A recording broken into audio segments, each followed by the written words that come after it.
you score? Did you score, Johnny?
Wow, very good.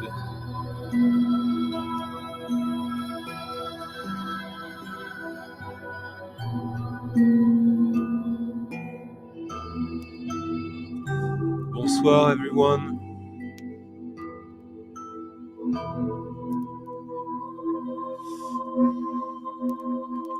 It's snowing here.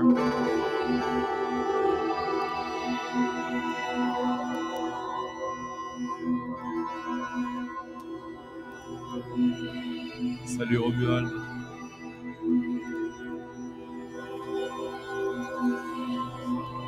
So what this is a record, obviously. It's a good record, but I wanted to play this to talk about the record itself even more than the music. This is Drew McDowell, formerly of Coil, one of the 3 or even 2 key figures in Coil besides John Balance and Peter Christopherson.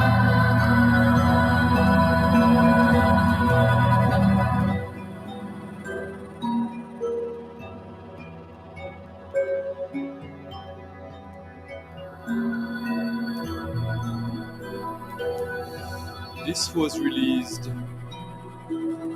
about a year and a half ago.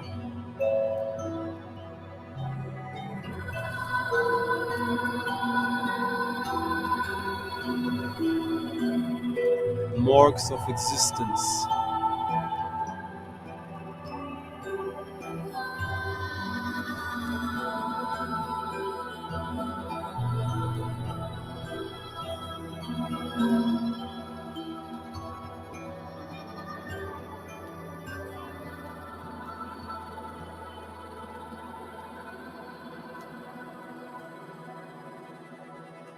This is a compilation in support of a festival, a music festival that held place in Palestine from the Exist record label for the Marks of Existence Music Festival. This is a track that was provided by Drew McDowell of Coil.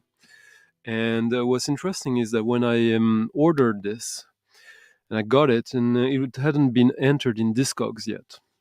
I've told the story once or two before. So when I proceeded to add this record to discogs, I was first surprised that the option Palestine didn't exist.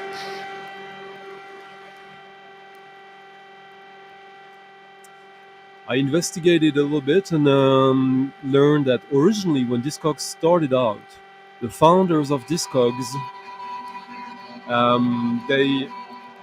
when they looked for a list of countries to be used as options when you enter a release, they used an old list of countries established by the CIA in the 70s, I believe, which is why Palestine was not present in the list.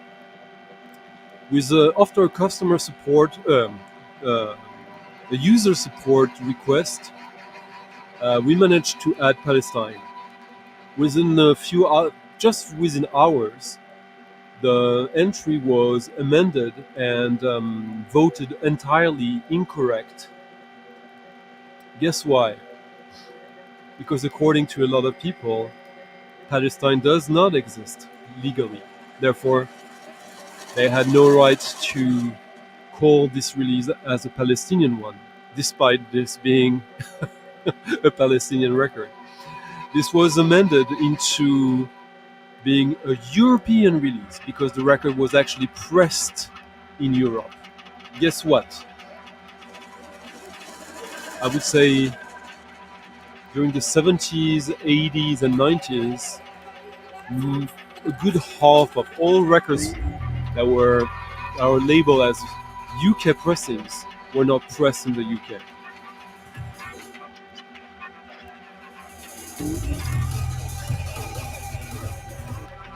I don't know why I'm talking about that, huh?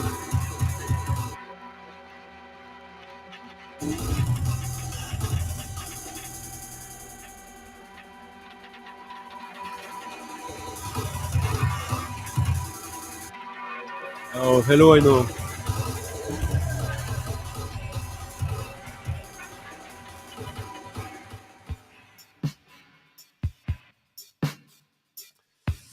So, yes, the funny thing is, there was a lot of hypocrisy because as soon as you confronted the people who wanted to censor any possibility of a record originating from Palestine,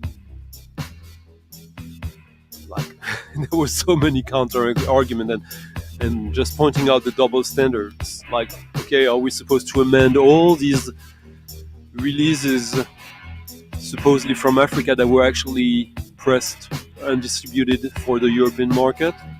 That would be a lot of work, and also not respecting the original intent. But it is what it is.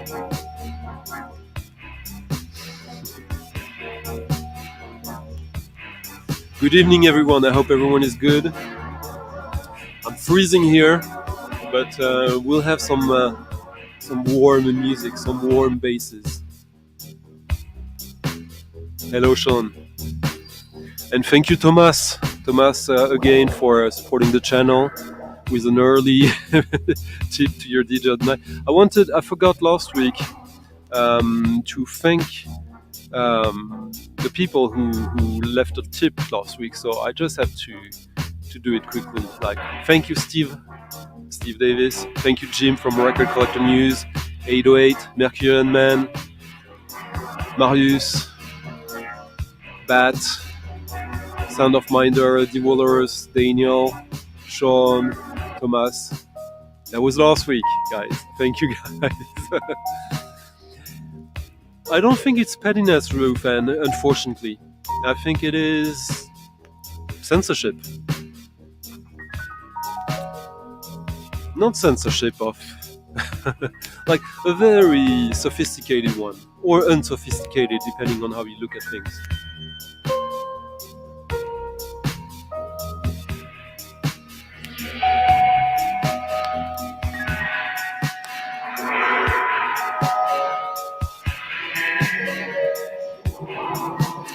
I'm not an advocate for the Palestinian cause. I'm just living in this world and hopefully a little bit in reality.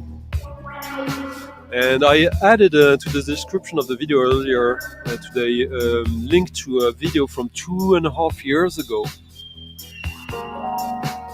A video I did reacting to what was going on 2.5 years ago. People forget, huh? I forget too. So that video was a reaction to current affairs of the time and very violent attacks on Palestinian people. I guess history starts somewhere. And that was a video about the vinyl records of Muslim goals.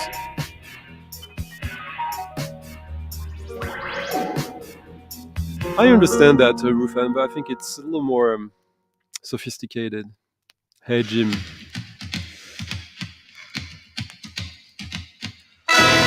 Anyways, so what are we listening to now? A soundtrack. I think it's a cheap record. Let me double check. Pretty sure. I would be shocked.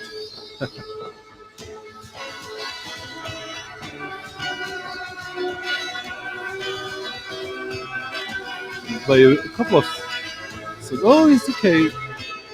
Not dollar bean record, but still affordable. What a cover, huh?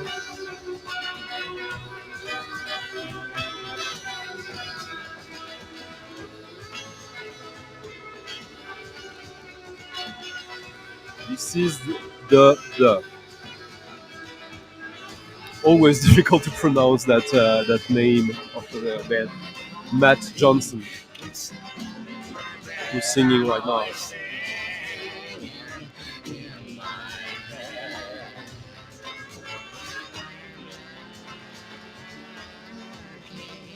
Actually, Thomas, no. This was solely the work of users, moderators. There is no guideline that prevents it to exist. This is just harassment.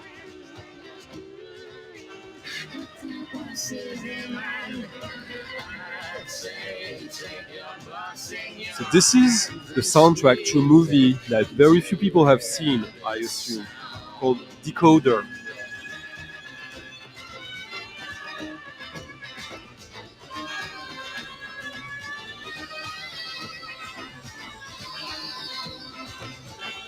Featuring, the movie features quite a lot of amazing people. FM Einheit from Einstürzende Neubauten in the main role.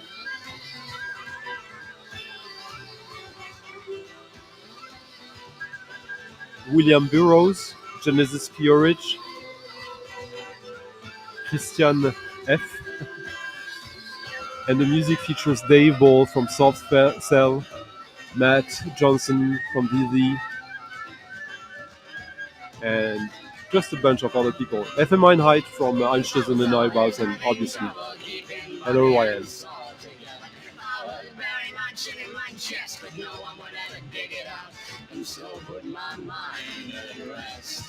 Why do people never say what they mean?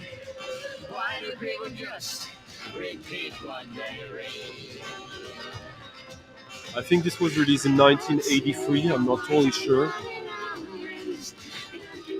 There is some performance by William Burroughs on it.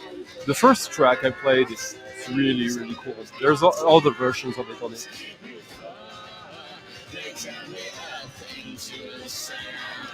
There you go, Zeitgeist. I've had that for some time now, but I hadn't given it proper love in quite a while.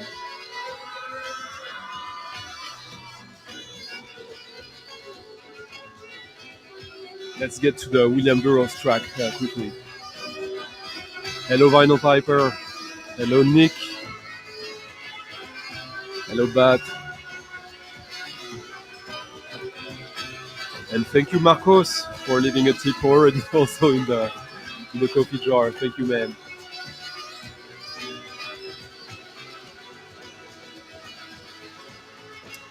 Ah, Chris Music Box. Salut. Oh, was it reissued? Let me see. You might be right. Oh yeah, it was actually reissued in France this year with a misprint apparently. It's just a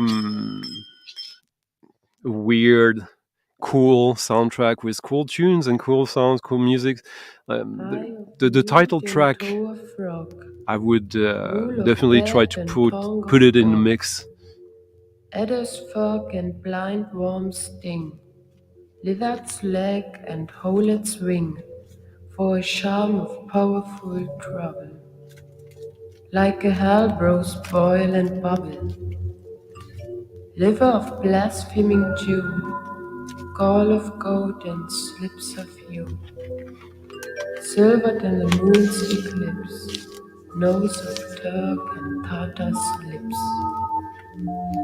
finger of pearl-strangled babe, ditch delivered by a trap. So basically, considering the people involved, this is like an all-star of post-punk, post-industrial.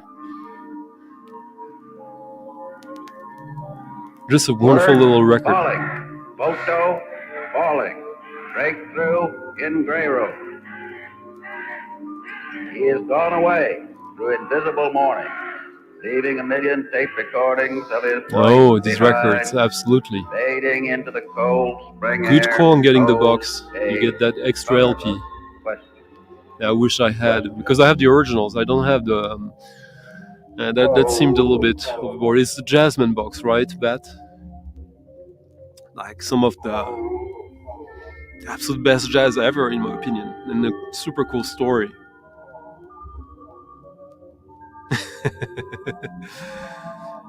There you go.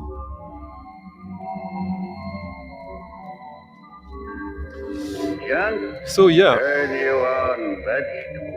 Decoder, It's green, see? an 87 Green, minute long 35mm movie in stereo Dolby. Muzak, cut-ups, pirates, frogs, burglar. So, I have decided that junk is not green, but blue.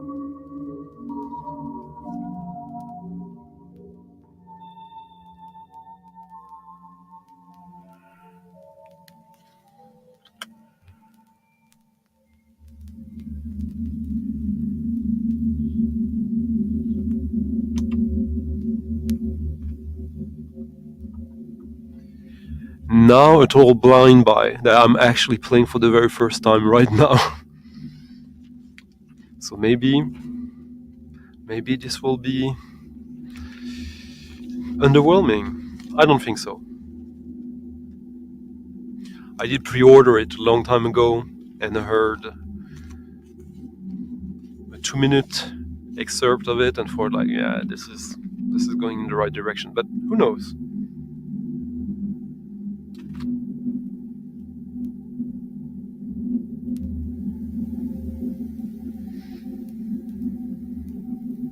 Yeah, you heard in that little track, just the addition of his voice made it so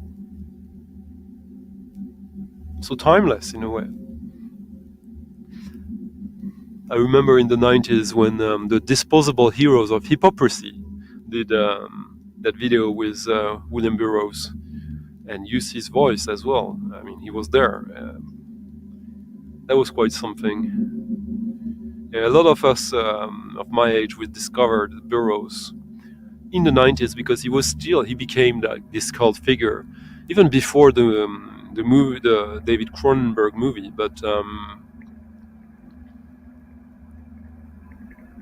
yeah,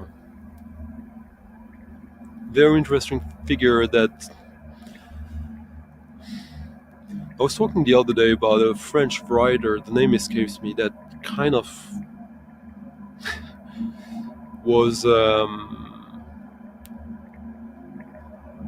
would have been a beatnik figure, probably. I mean, even Boris Vian, but that will be a longer discussion for another stream.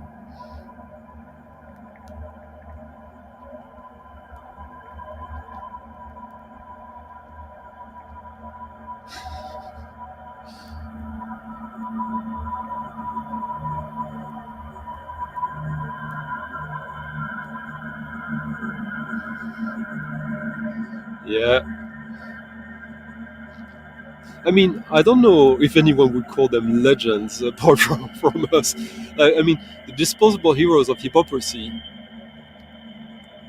were aesthetically probably closer to Midbeat Manifesto than they were to Wu-Tang Clan.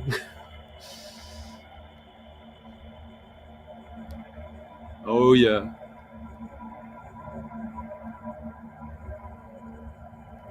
Hello Roberto, nice to see you. Yeah, that Emmanuel Paronin Maison Rose is absolutely just the cohabitation between her in the middle with her voice, on one side the delicate French prog pop arrangements of Jean-Claude Vanier, and on the other side the electronic experimentation of Bruno Meny, both together.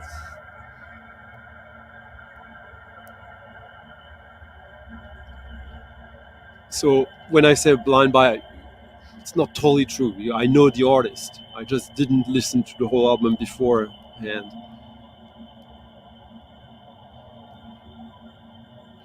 And this is Richard Chartier. Pink Cortesiphone, a few other aliases. And this is a commission by the GRM, the Groupe de Recherche Musicale, from 2022.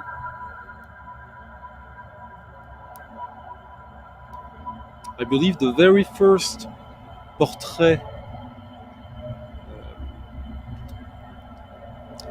There's basically a series of INA GRM portraits, like guests who are invited to perform and to produce a piece. And Mego Edition made a partnership with INA GRM to release these. But that partnership ended, and this is the very first, I believe, issue or release of that series on Felicia Atkinson's label, Shelter Press. I'm not too keen on her music. I find it alright, but not distinctive enough.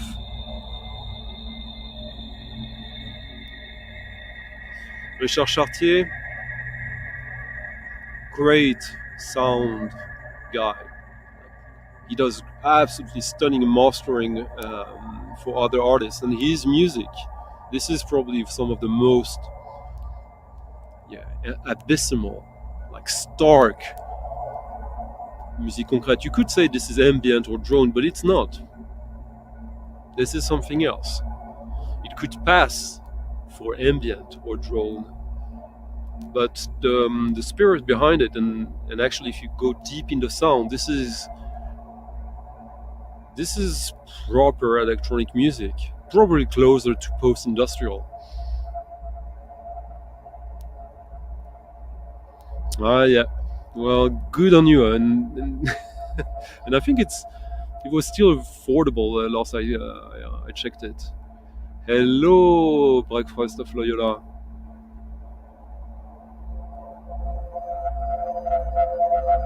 Oh yeah.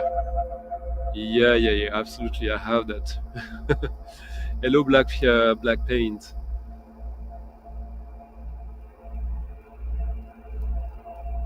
Oh yeah, I forgot about that. Yeah.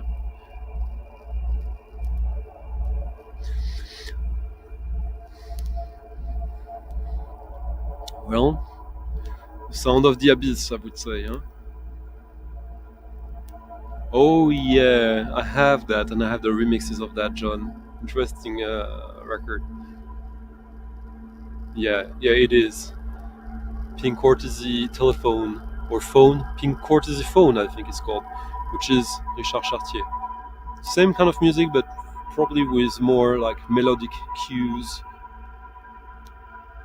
emerging from the essential matrix. Hello, Rosé.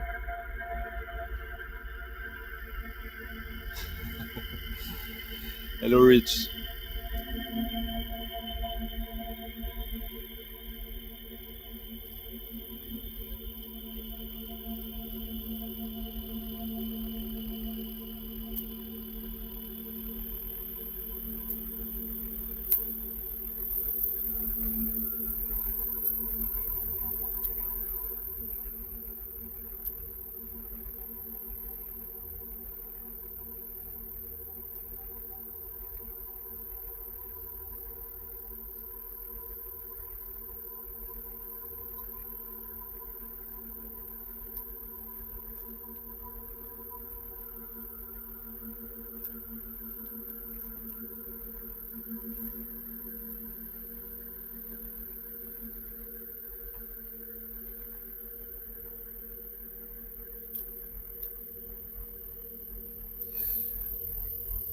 The abyss is full of resonance, Rufan.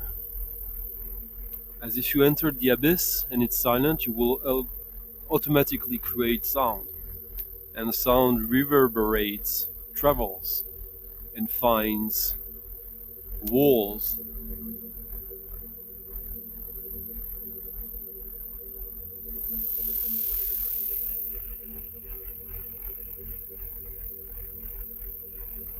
Yes, it is, John.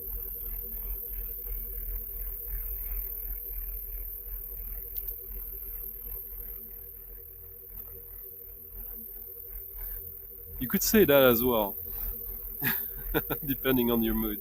I can see that. I was talking earlier today with a very old friend of mine who's moved to Canada. Actually, the guitar player of my second band. Um, and we shared anecdotes about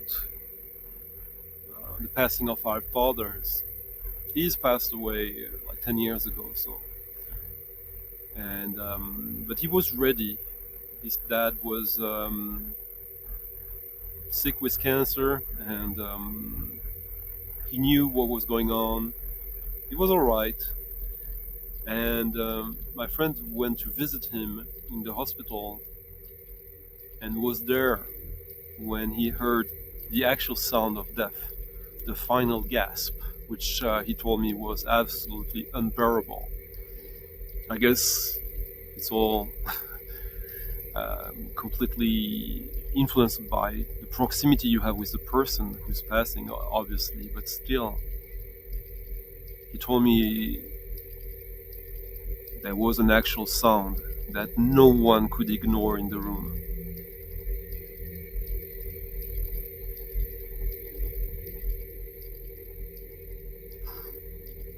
When I listen to this, what draws me into it are the frequencies, and every frequency has a harmony, a harmonic level, a pitch. And of course, when there are several ones, it creates a richer one, which is really what captures my attention without even thinking. Now you have the pulse here. I find this really, really good.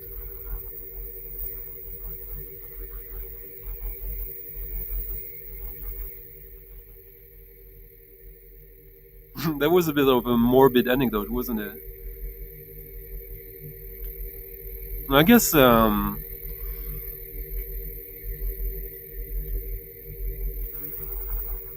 it's not inappropriate to talk about death in these times. It's there. It's always there.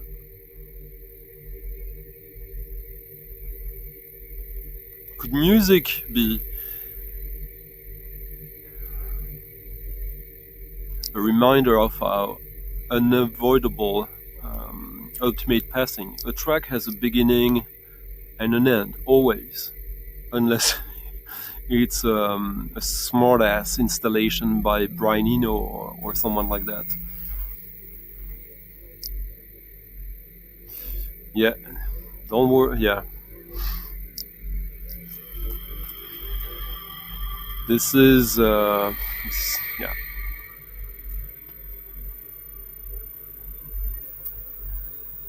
Hello, Stefan. Nah, no problem. Catherine Christa Enix, Swedish composer. We might be listening to her soon. She played in Stockholm a month, like a couple of months ago.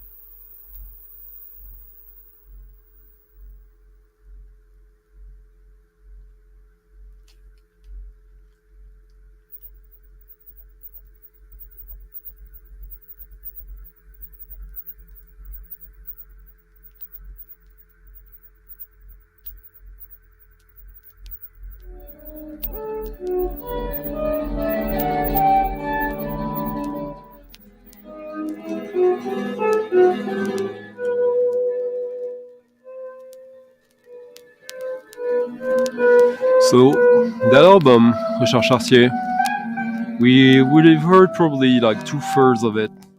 I really like it. Definitely not like a casual listening kind of record.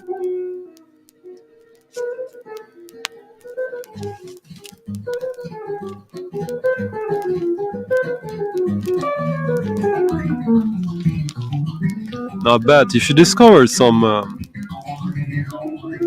French Eurojazz from Big Star,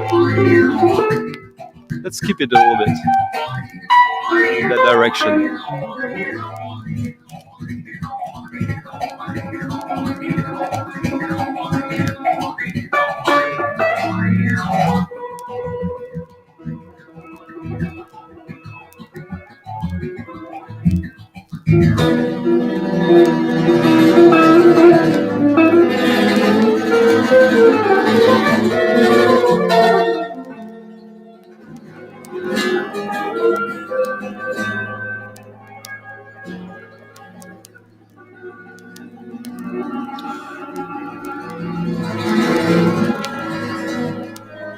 A record that I've never seen anyone talk about. It is super cheap and easy to find. French record from '78. Quite odd.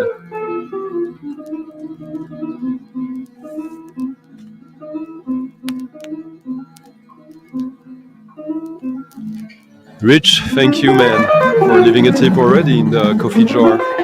And Sean as well, both of you. Much appreciated, guys.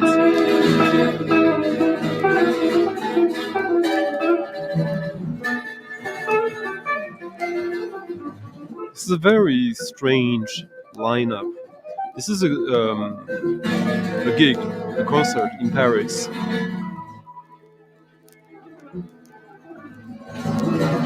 But most tracks have different lineups, which means it was probably like a sort of performance, something quite special. As you find Denis Levaillant on piano on some tracks, Perrigo, Jean-François Pauvros on guitar, Raymond Bonny on guitar on this track. Raymond Bonny, who has a quite fantastic album on Palm, one on Futura, one of the great French jazz guitar players. And this is a guitar duo of Raymond Bonny and Gérard Marais. Then you have some tracks by André Jaume on saxophone, including one. There is a variation of one theme coming from the Malagasy guys, Fred Ramamon Giarizoa. You also have Didier Lockwood on one track here. Pretty cool track. Maybe I'll play a little bit of it.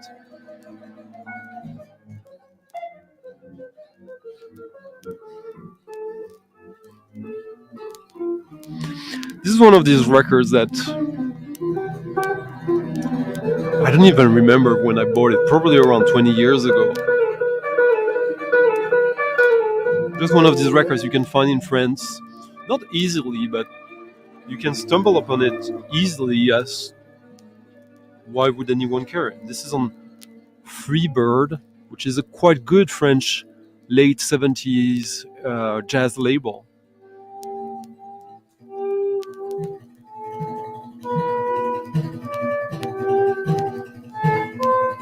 There you go.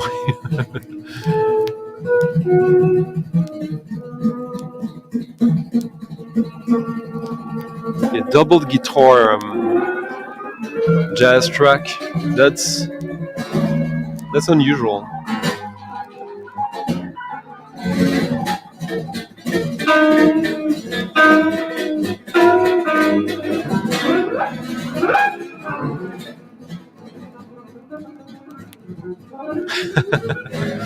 What were you listening to back then, John?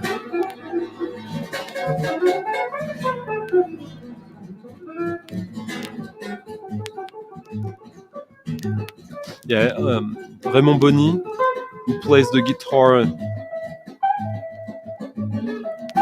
that is not rhythmic right now. His album on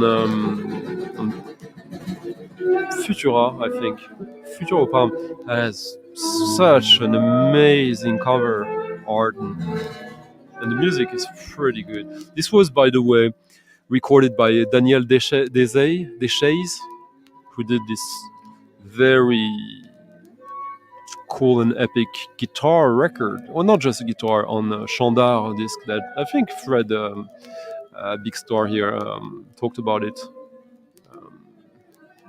a few times. Me too. I think Rosé too. Like, it's a big favorite of many people.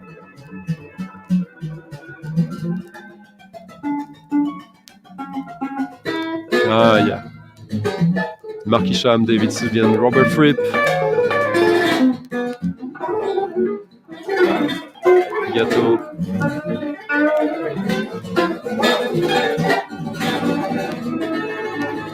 Let me play the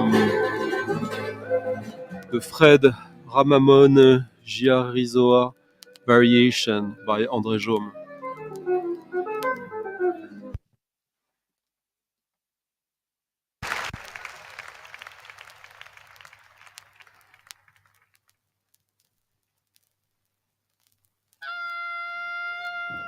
Straight up, like, solo saxophone free jazz, but pretty good.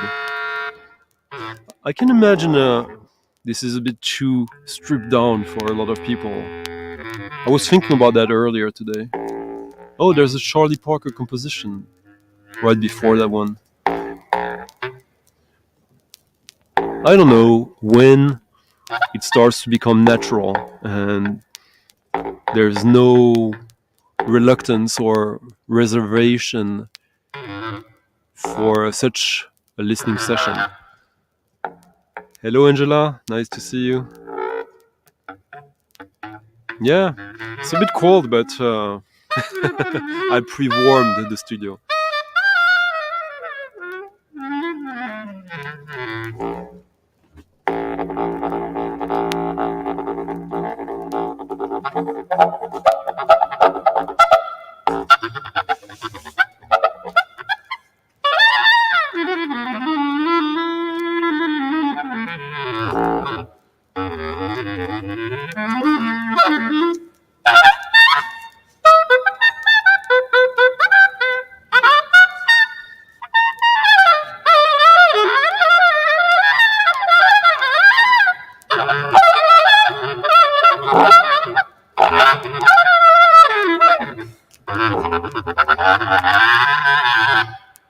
Yeah, that is bass clarinet indeed, which is one of my favorite instruments. Michel Portal being the champion of that. Yeah, I was just mixing up because the previous track is also André Jaume on saxophone.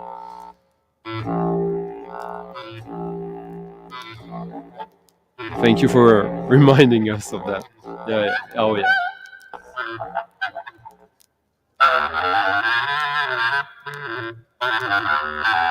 Oh, okay. Dan Burke. Dan Burke is Illusion of Safety.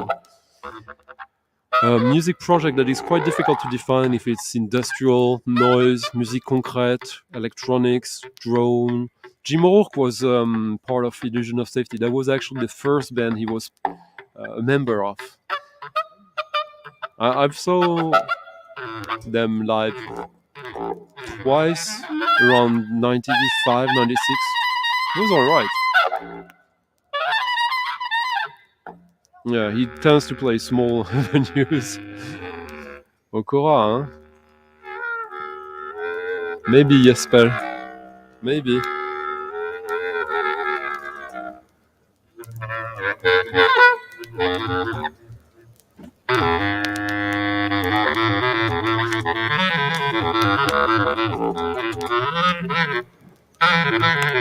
Anyway, this is a record you can get for less than $10, just shipping. That I think is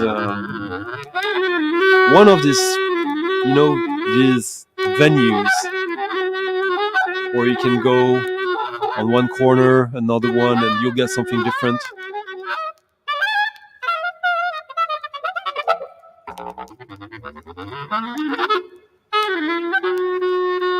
Yeah, Illusion of Safety has been probably at it for 40 years now, probably. Maybe a little less, but more than 35 for sure.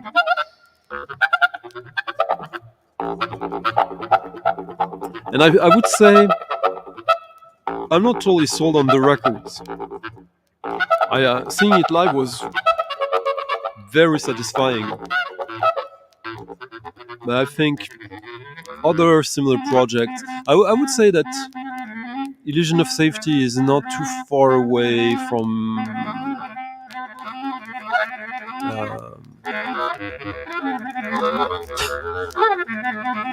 Hafler Trio in a way.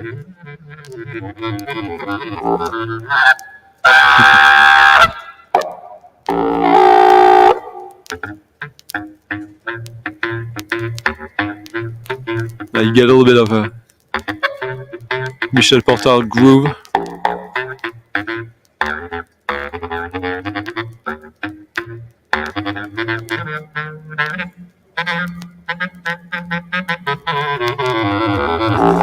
Such a weird concept. It's almost like a compilation, but no.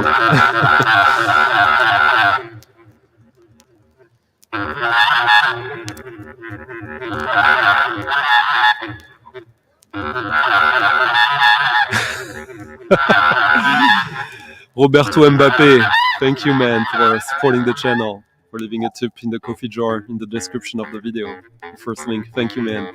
Mbappé.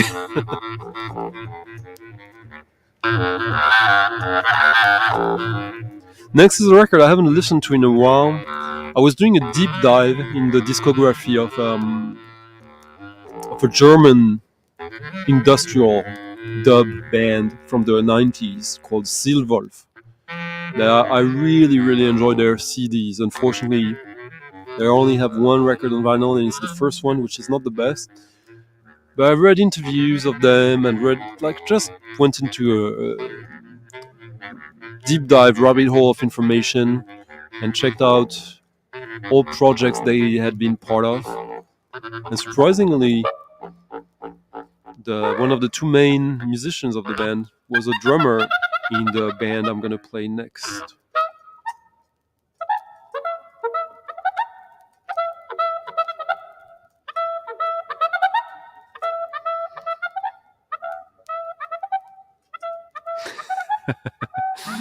I'll tell you privately, Roberto.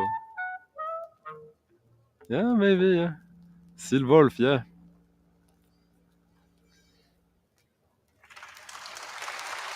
Seelwolf, in the early days, they were probably like the ultimate version of what I wish Ministry would have been.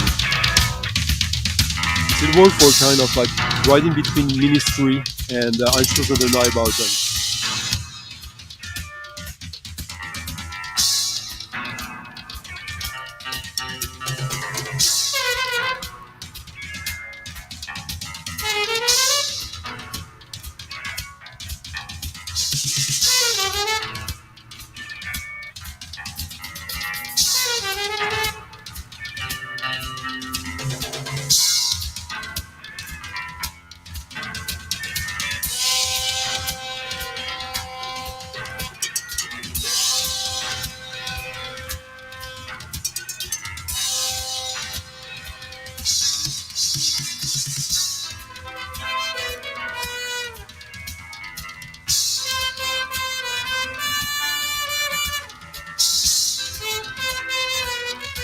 Cassiber.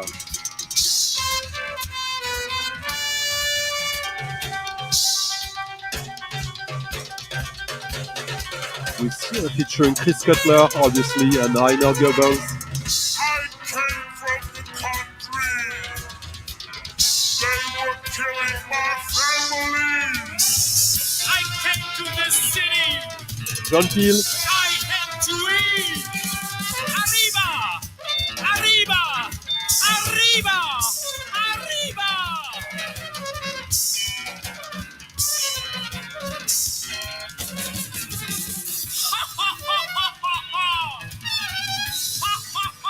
Thank you, Marius. And thank you, Edward, for leaving a tip in the coffee jar. Thank you, guys. I had to eat. Arriba! Arriba! Our colorful culture. Hello. Our people are starving.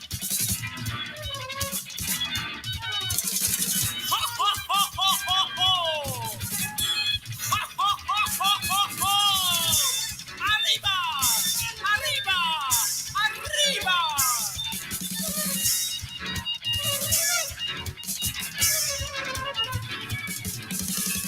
Our colorful culture.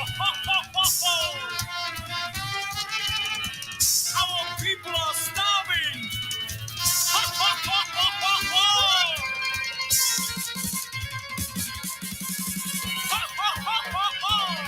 We fight in the mountains.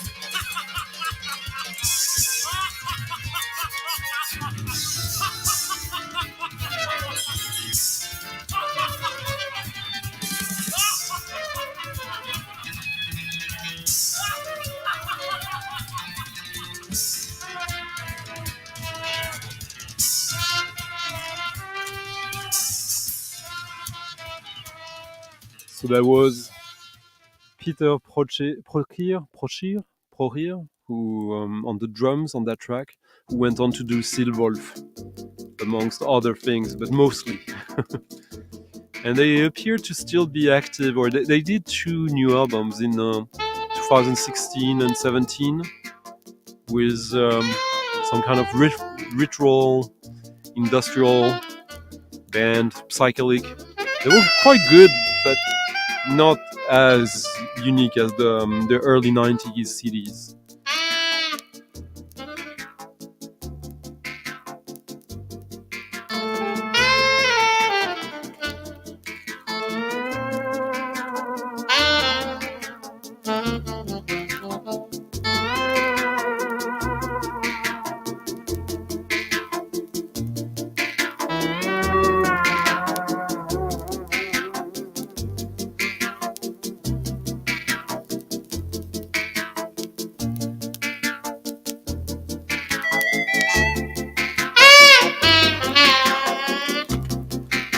Of course, this has this sound that is a little bit very 80s.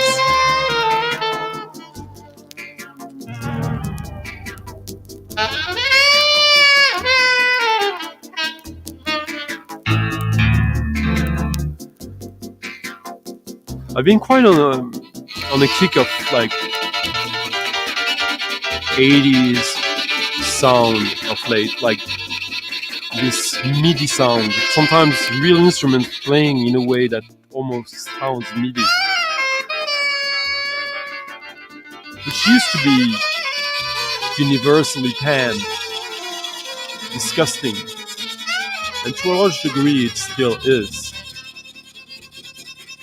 But of late I've started to feel a sort of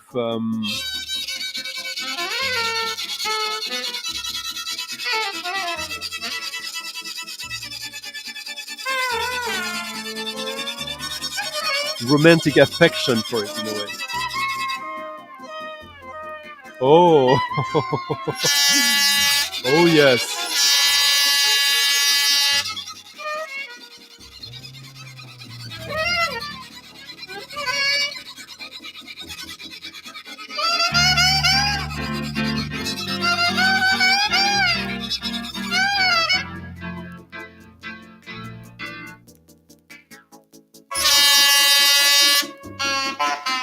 is a double Oh, LP. cue me!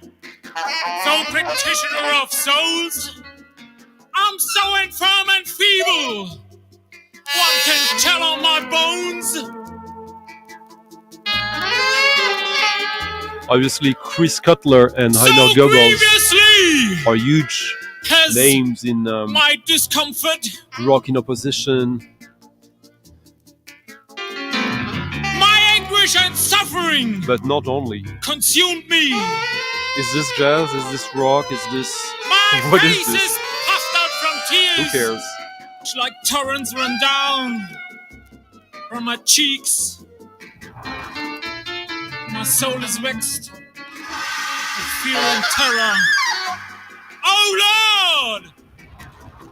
How long?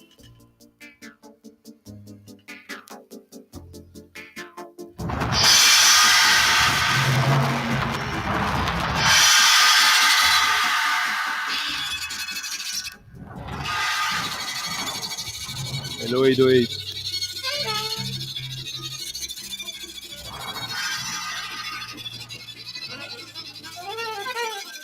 Yeah, yeah, that's a good description.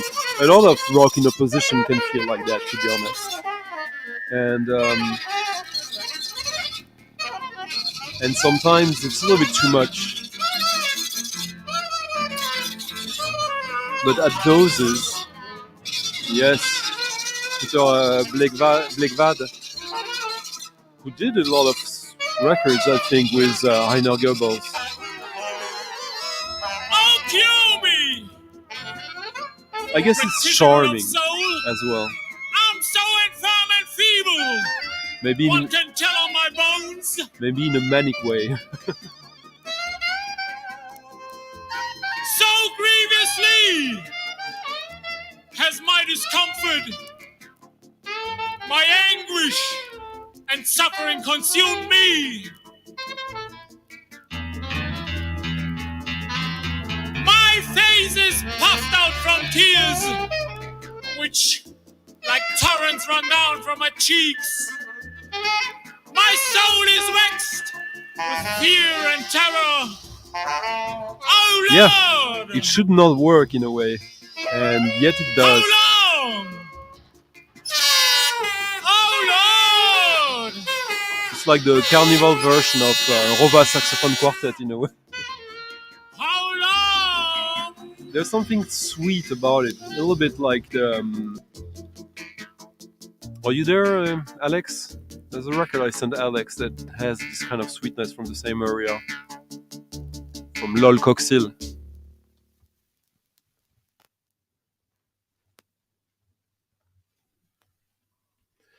Talking about Alex, here's a record that he got recently as well. And apparently he was not happy with the pressing.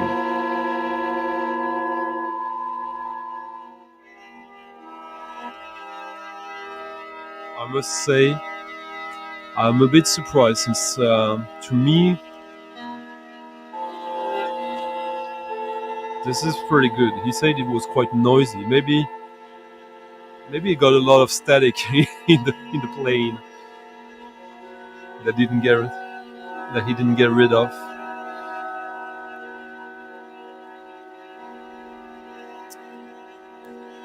Steve, are you saying that this is this conditioning the tipping you've been living on this stream? So this is a brand new record of a very cool archival recording.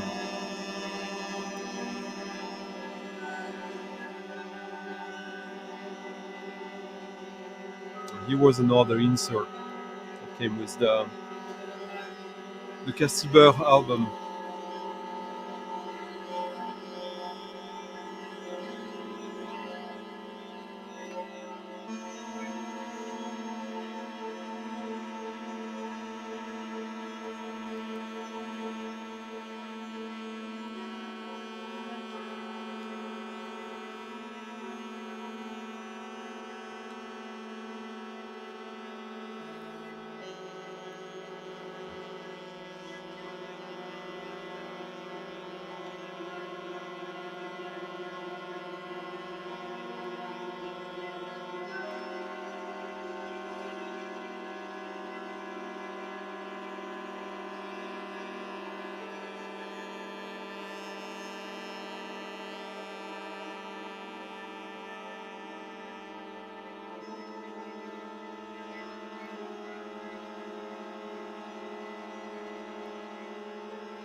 So this is Phil Niblock, Boston, in three parts. We're listening to the third and final part from 1972, featuring Rhys Chatham on flute and voice, before he went all guitar, and thus inspired with Glenn Branca, the whole no, no, no wave scene of New York. This is Rhys with Martin Bauch and Gregory Reeve. Finny Block probably is the true granddaddy of drone music. This was just released on Algamargan, the Italian label.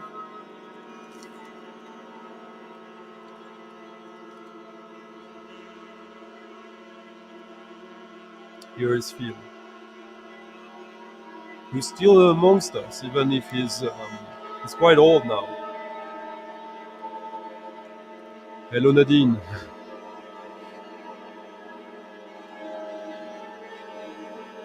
He does. He does. That's true. The box set from last year, from about almost a year, the red box set on Bloomer. I bought a second copy of it just to be able to play all combinations possible. Such a wonderful record.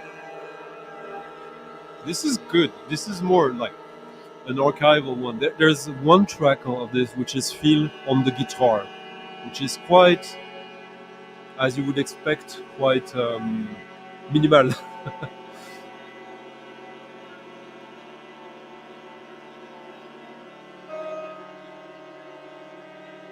And repetitive. Yeah. It's full flute, not even featuring flute.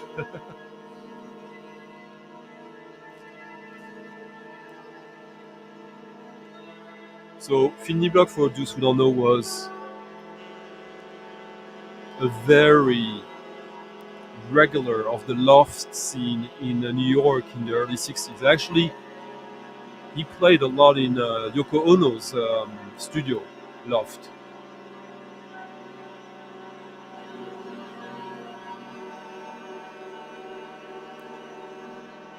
And for the longest time, his music was not really understood.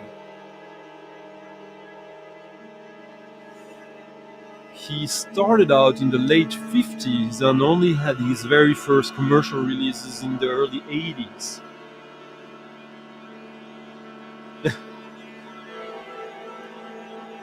Yeah, I think the whole world knows Roberto. I've been asked so many times this week if I've listened to it yet. I haven't. I will. I'm sure I will. I just think that there's no urgency for me to listen to it, and no one is asking me for my opinion on what I think about it.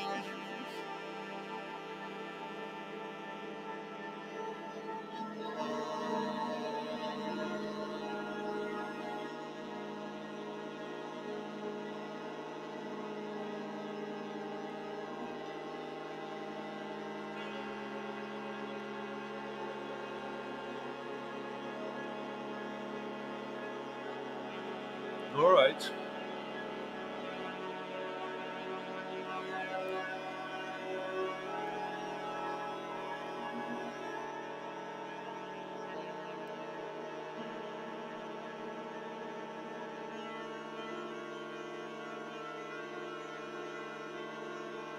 So of course, as this is drone music, it's all about embracing the variations, the tone shifts,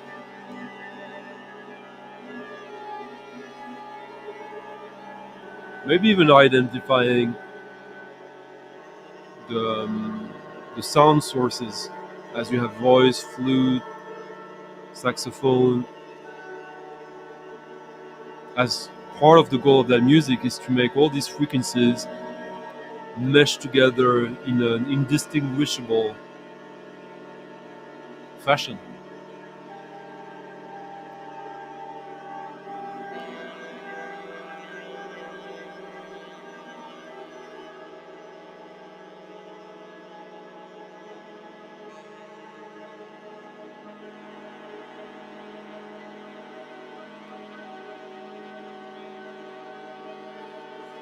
And for those who need more reference points, this is exactly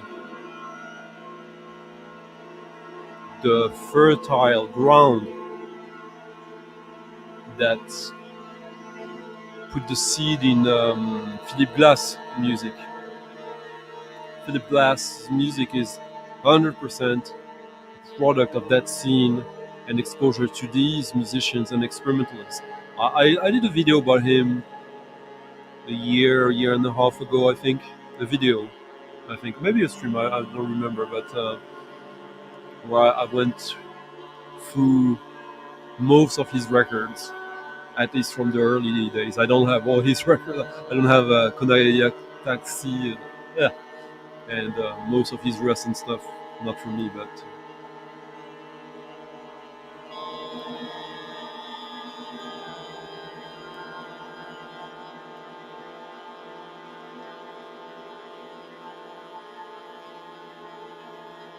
well, Philip Glass is probably the most commercially successful composer of the minimalists, which would be Steve Reich, Philip Glass, Terry Riley, Lamont Young, and John Adams, the most celebrated ones. Tommy, thank you, Tommy, for leaving a very nice tip in the coffee jar. Much appreciated, man. This helps a lot. Thank you.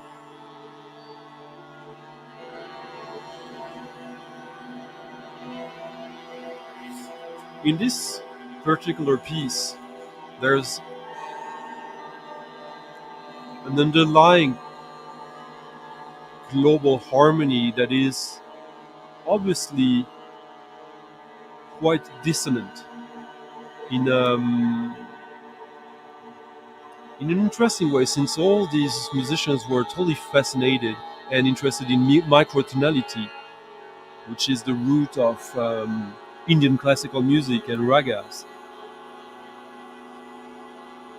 But whereas a lot of that music can sound pleasing and like elegiac, this has definitely something quite antagonistic, which I appreciate.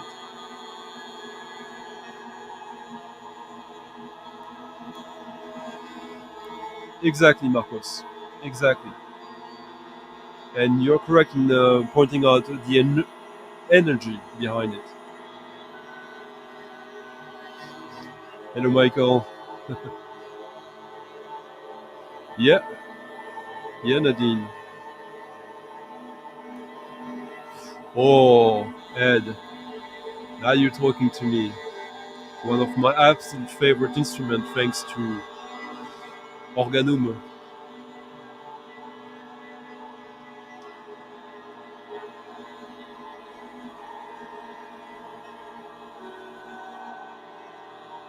No, I would love to do that. Yeah,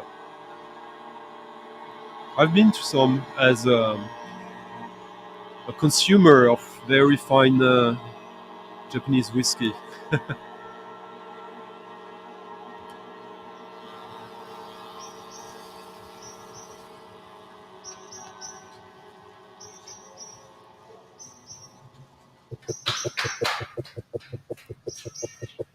Now, another very unexpected archival release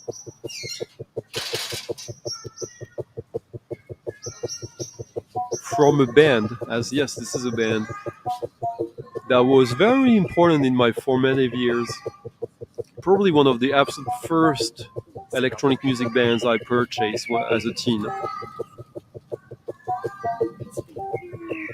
from Germany.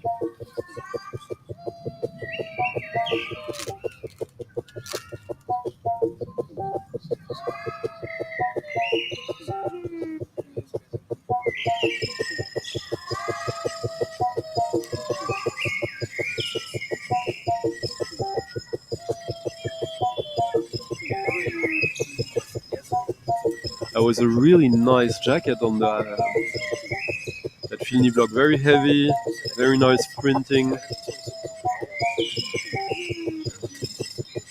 Quite better standard than usual Alga Margan releases.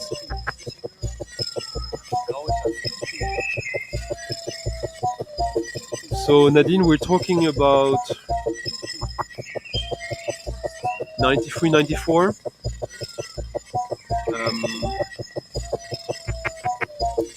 This is Mouse on Mars. The very first music done before the very first release. These are the two first Mouse on Mars EPs on my favorite label, Too Pure.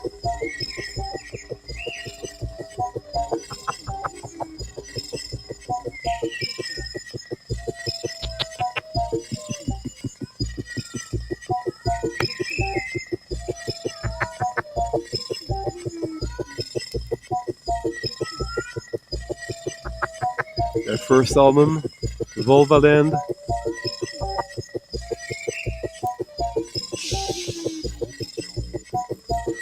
But this is something different. I think this was recorded for a radio program in Finland. A program that was created by the guys from Panasonic. And they were commissioned a piece in 1994.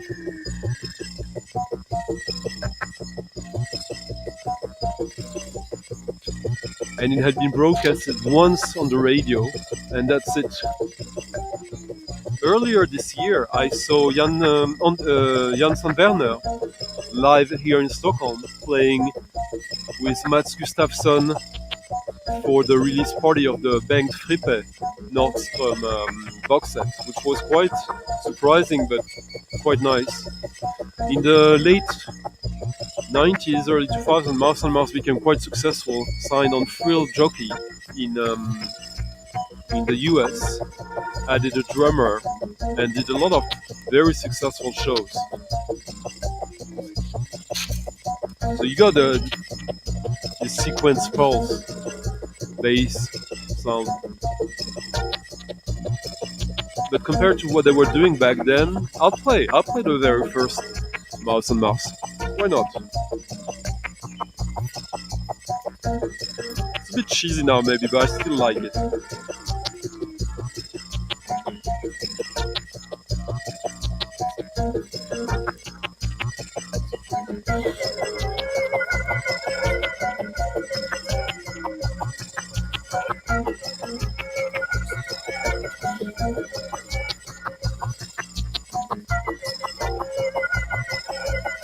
Hello Vans, Swan.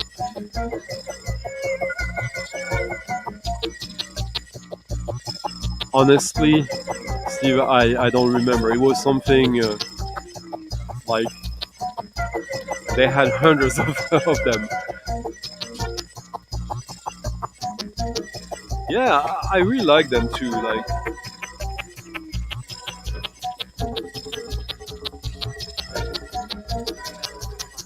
and they were on Too Pure, label of Stereolab, Pram, Seafeel, Face Healers, PJ Harvey. Just in, yeah.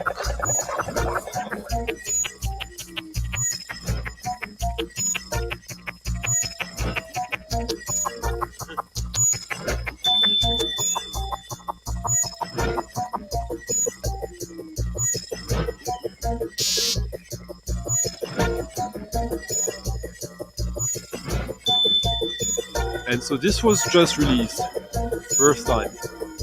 Hello, Stevan.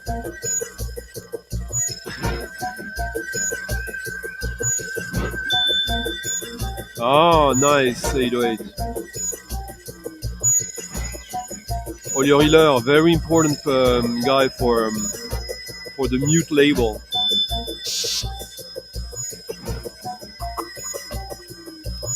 Yeah.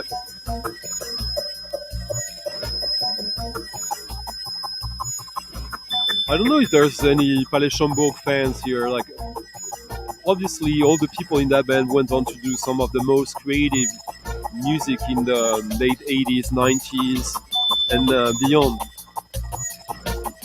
But I haven't yet really clicked, like, you know, emotionally with any Palais Schaumburg. It's a bit too, I don't know, too janseniste for me. Anti-pleasure. Oh yeah, I bought this when it was released at the Rough Trade shop in Paris.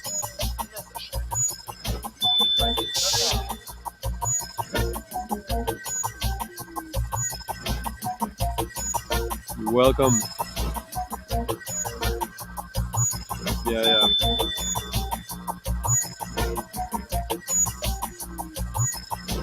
But Too Pure is better, in my opinion. Too Pure between 91 and 96. Decade-defying label, in my opinion.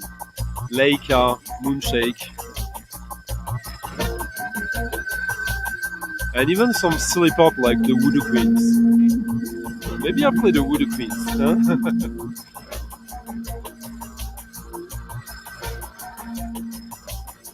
Usually for the singles, they always had like the generic custom sleeve for the label with a sticker for the specific release, different color, and the vinyl matching the color of the sleeve.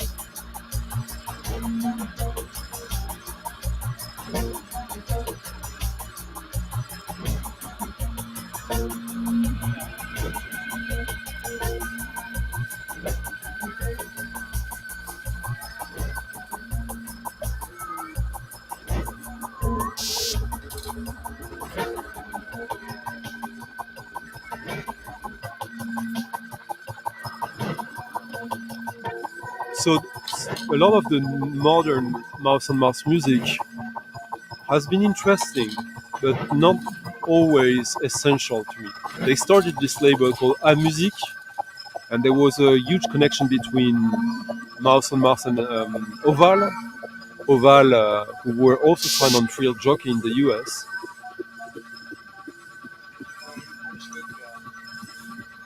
But this is probably closer to what they're doing now than what they were doing then.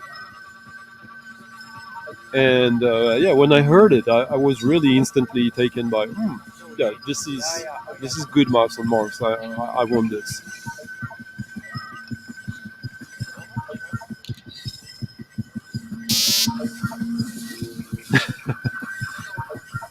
Riberto, yeah, I love him. Nice, well done, Chris, and well deserved for Dom. And it couldn't go to a nicer guy in the VC than you.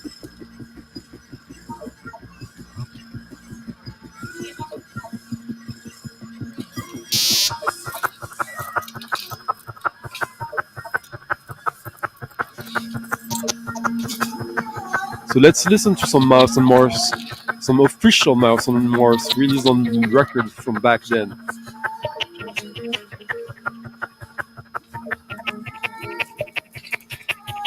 I do it where the disco time is early tonight.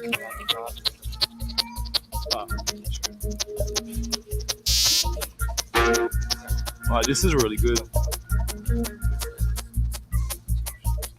can hear all these sounds, like the pulsating techno, the guitar, the field recordings, the electronics.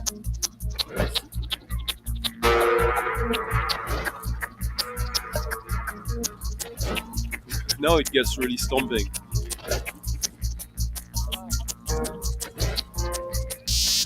So this was released. No, yeah, I was saying A Music Story, their own label, Sonic.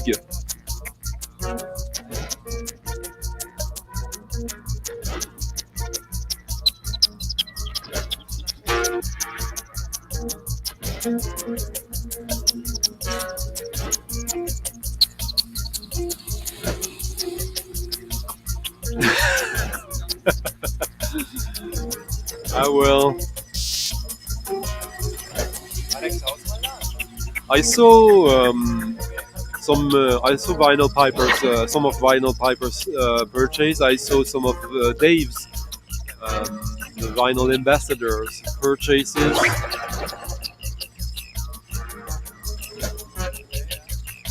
I, I think yeah, Record Store Day releases. Why bother? I don't know what to say. It's just so not important.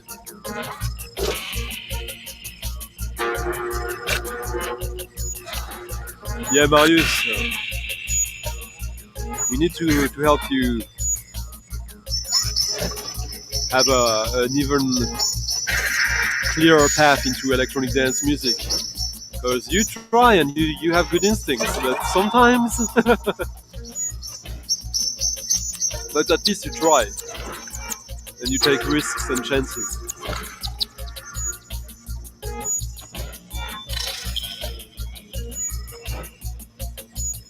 So this sounds to me timeless as when it comes to electronic dance music from the time. The next one, the Frosch EP, sounds much less timeless to me, but let's see.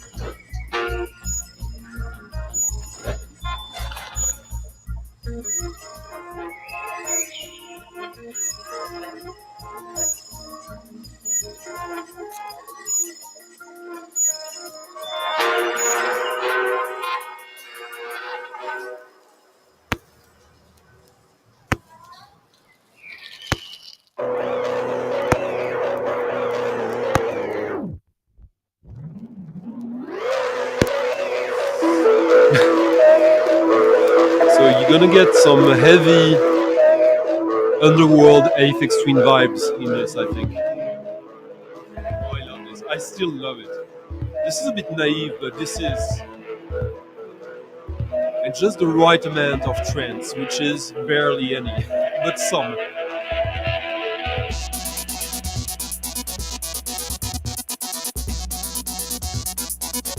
Hello, Chris. I totally see that. There, and you are correct. You have to try stuff.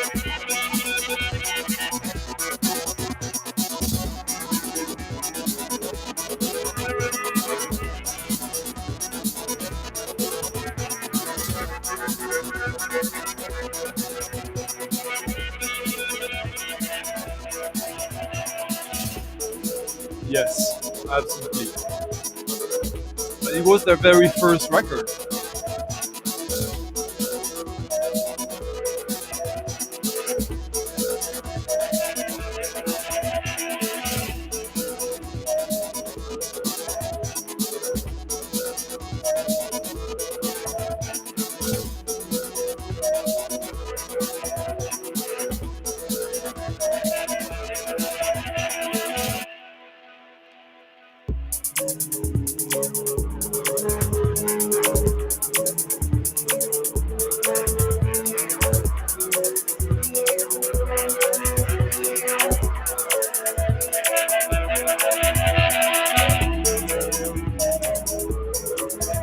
Oh, still very affordable, but only 2 copies left on discogs.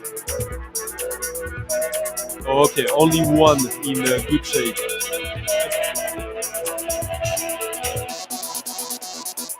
Hello, Nightmare. Nice to see you. I agree with you, anyways. And you're from Germany. I think the two first albums are really fun,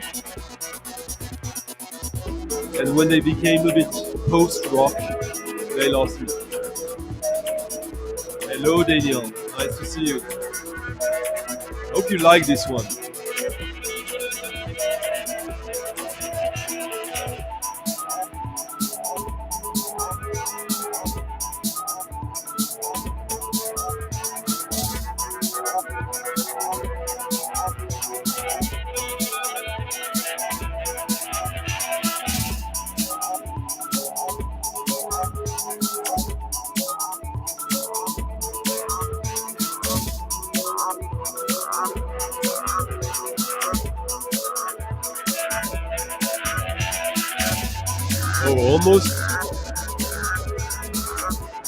Almost an hour and a half.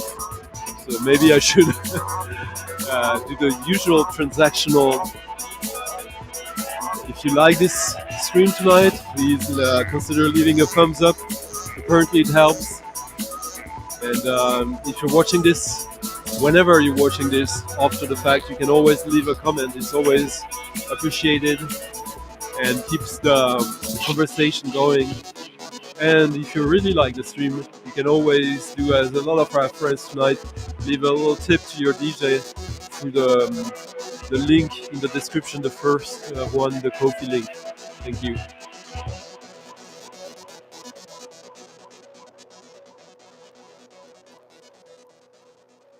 So this features another version of Frosch exclusive to the EP.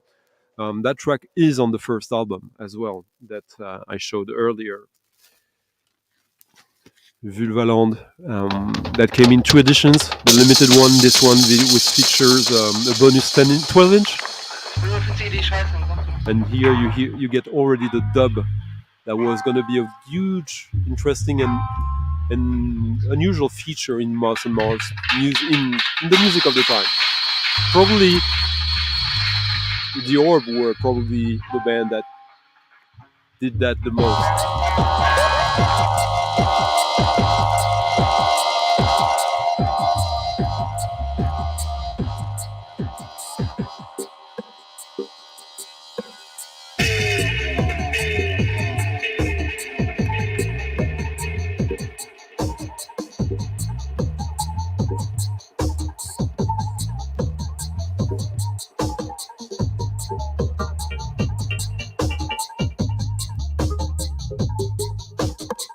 But Mouse and Morse compared to bands like Aphex Twin or who was I name checking earlier? Well, actually I like The Orb, early The Orb. There's something cheeky about their music, something playful. Nothing ironic. I mean, their second album was the single was called World Cup Fever, about the football World Cup from '94, I believe. Not totally sure. This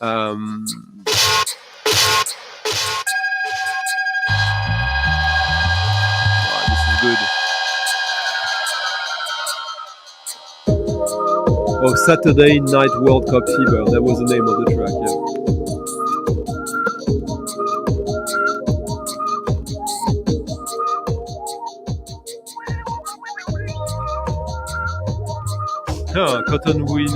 Cottonwood Hill. Okay. Well, Cottonwood Hill by Brain Ticket is a great record, but it's just a reissue, though, isn't it? Oh! You just made me want to listen to Kevin Ayers, John. Maybe we should.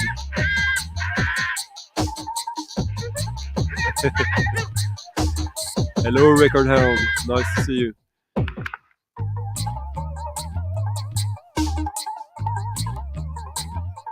That's a great record. And that's a great price for it. Ah. Nice. Big.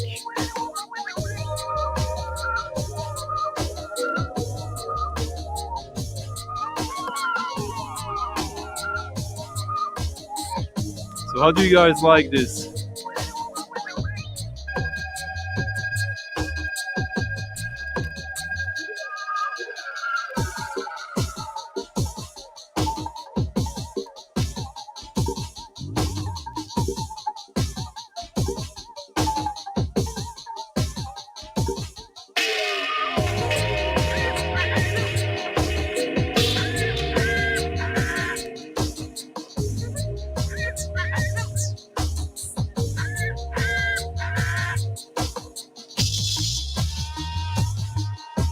Yeah, honestly, I'm pleasantly surprised by how cool this still sounds. I hadn't listened to this in a few years now.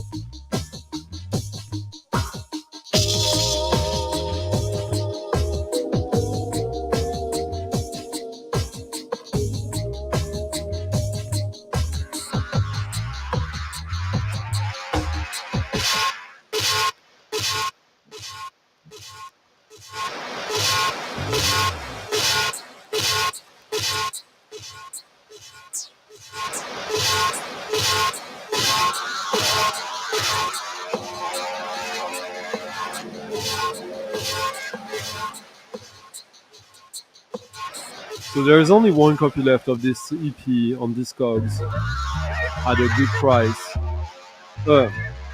in a good condition. But you can get the first track on the album. Unfortunately, not this one. And the album, the album is not cheap now. Okay.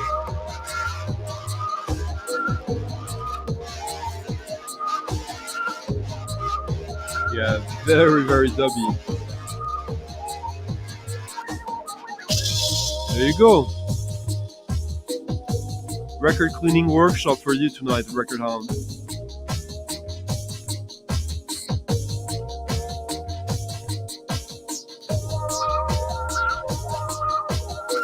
Ah.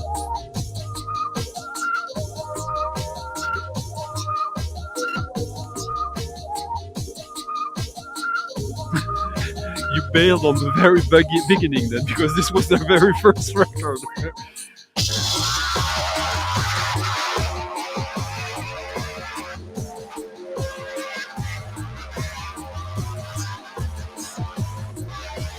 Yeah, honestly, I remember they sounded so close to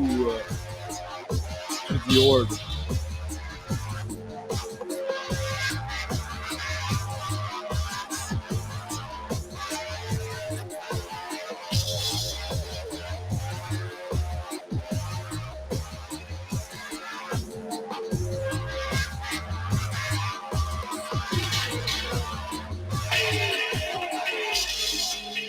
This is straight up dub. No, this is the EP, the single of Volvaland. So, Frosh, the first track, is on Volvaland, but this is one of the 3 B-sides.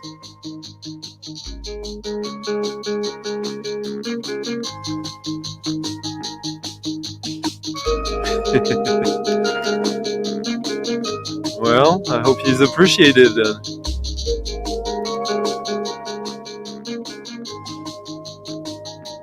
Oh, what was that?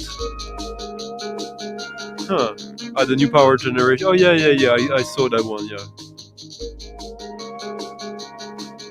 Good luck, Rich.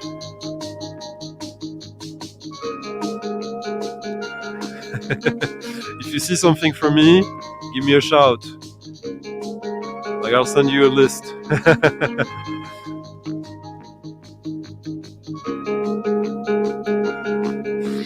Yeah, Bib is alright. Audio tracker, audio detector. Yeah, I was gone with that one. It's nice how he dances with his little guitar. It's a krautrock band. Yeah.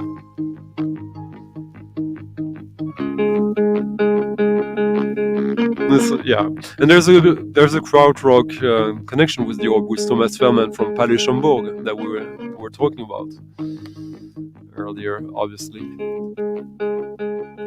Yeah.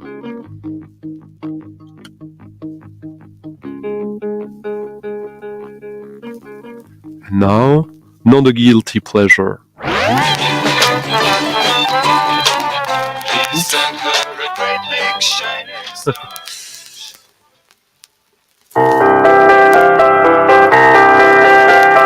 She's got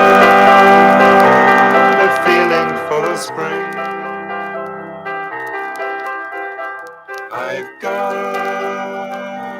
another song to sing. Girl on the swing, Get on a swing. Get on a swing, such a pretty thing.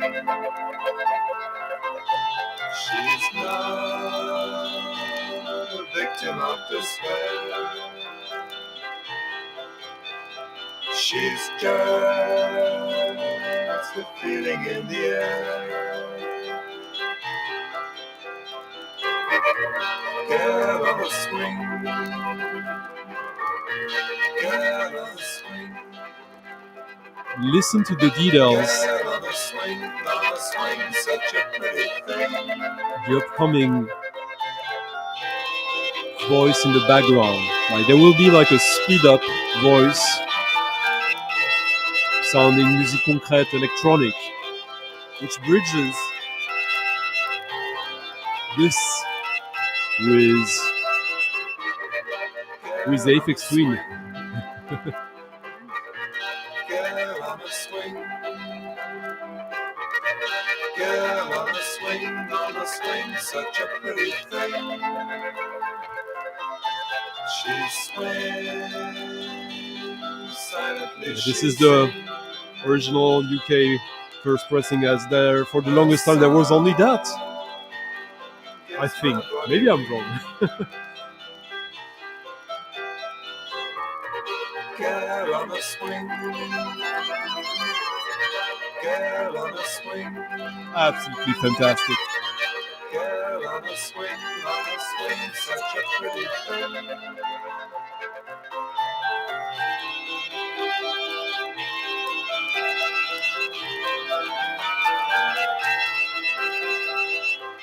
Ah, Colin is an old friend of mine. Nice.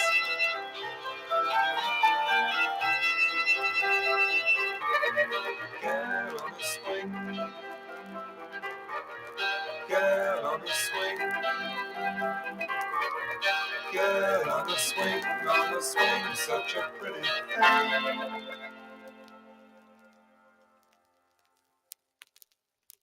Is that too low about right? Oops, oops, oops, oops, oops. Se lo bisogna fossi una persona e appunta di cortello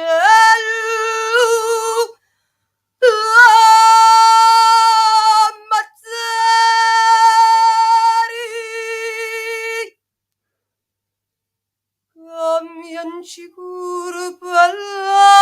Yeah, my copy is alright, but I need to clean it a little bit, I think.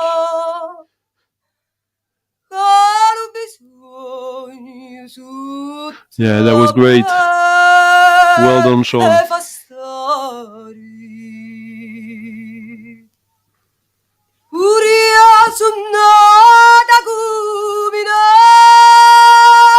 So for those who don't know, Kevin Ayers used to be the original singer of Soft Machine and went on to do 3 absolutely essential albums in a row after leaving Soft Machine, starting with this one, Joy of a Toy.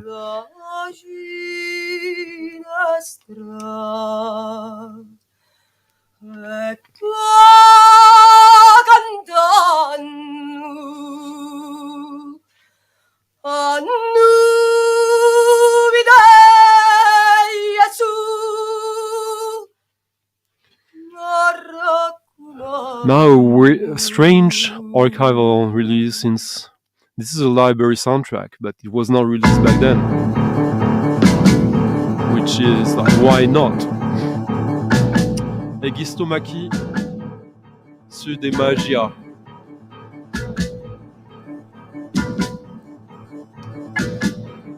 Egisto Macchi is one of my absolute favorite Italian library soundtrack composers, producers.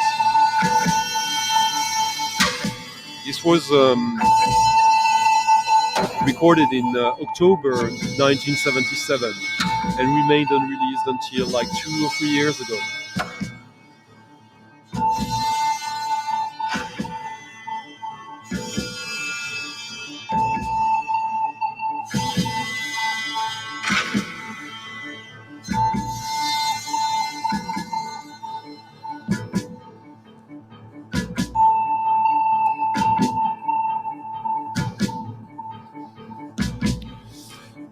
He's the quirky Nick Drake. He's Nick Drake. He's the punk Nick Drake. He's Nick Drake who's trying out stuff instead of learning how to play his instrument well, which he still does, but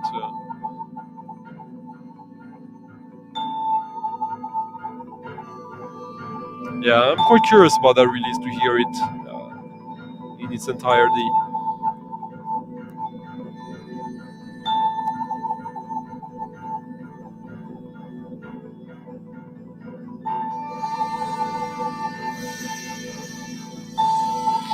It's funny how, like, both Fred and I are limited by language even more when we talk in English.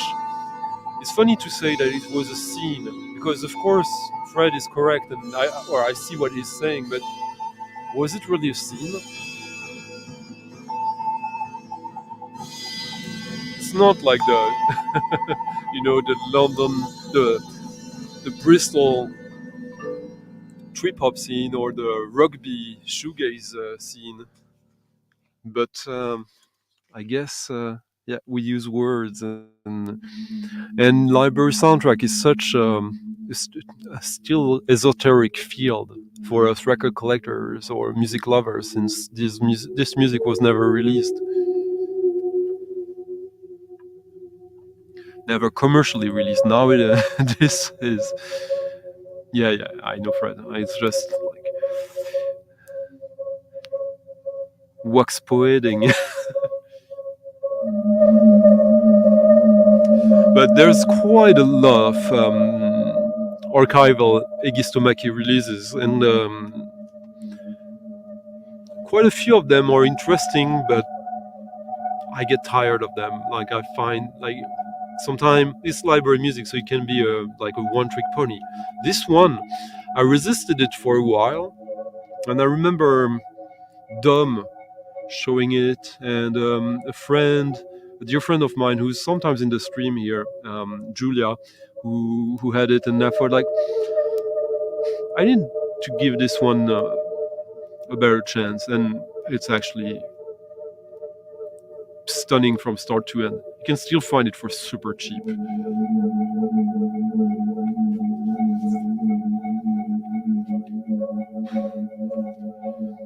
There's, like, as you heard, you had the cantate, like the female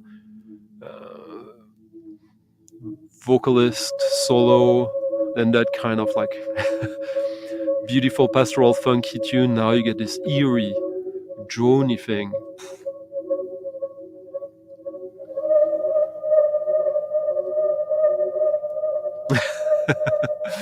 All right, Fred. I'm the criminal. Yeah. I'm not as in love as you guys with Suzanne Ciani. There's a sort of naivete to her music and to her melodies.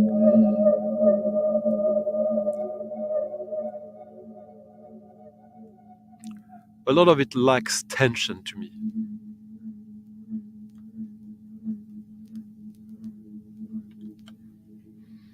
But it is still interesting. Yeah, this is still the Macchi, yeah. I just played, like, straight out the first 3 tracks in a row.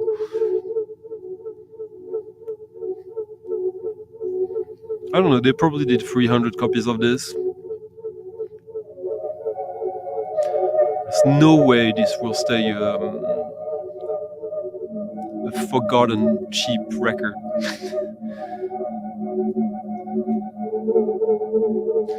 Girl on the Swing has a lot of tension, Fred. Just because of this weird, like, collage and tape music in the background that creates this contrast. This eerie, almost kind of demon in the machine quality to the music. But yeah, it is a very beautiful song on surface, at least.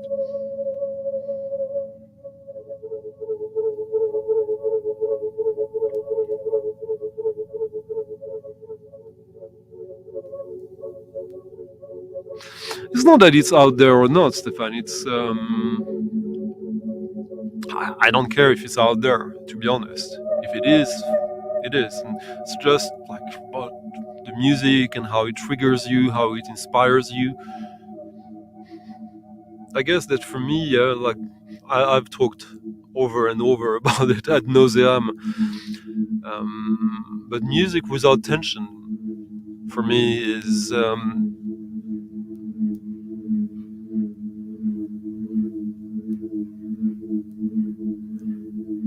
angers me almost sometimes.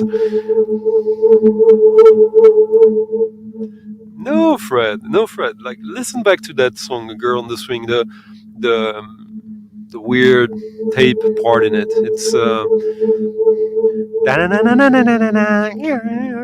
It's just creepy in a way, but in a fun way.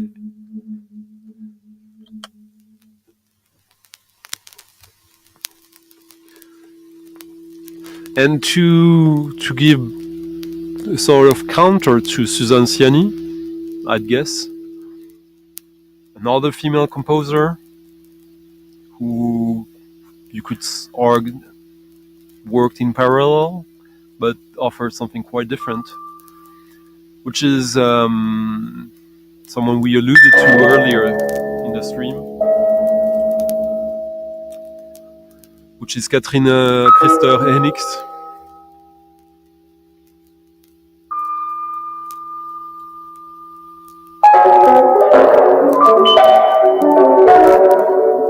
Who was a student of Pandit Pranat, collaborator of Henry Flint, Arthur Russell, and Lamont Young.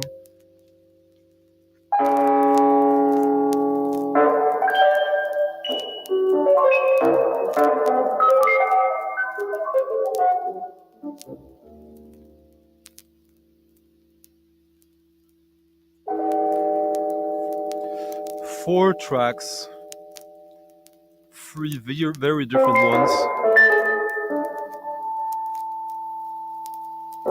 This is Nouvelle Mode de Modalité for well-tuned Fender and Steinway drone.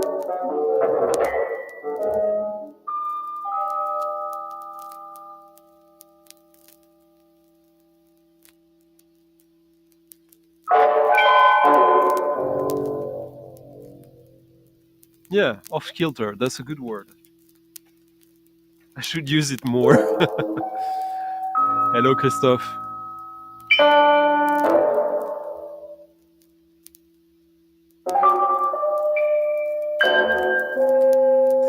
It is super cold. Like last week was, if you guys just watch the video from last week back and look at the beginning and at the end, I'm literally frozen at the end. But I'm so happy and excited to play the music, listen to it, and share it and discuss it with chat about it with you, that I forget about how cold it is.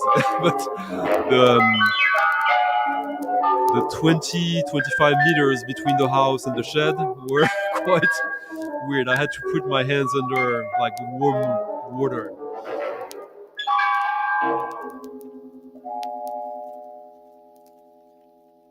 Catherine Henix, Christer Henix, selected early keyboard works on blank forums.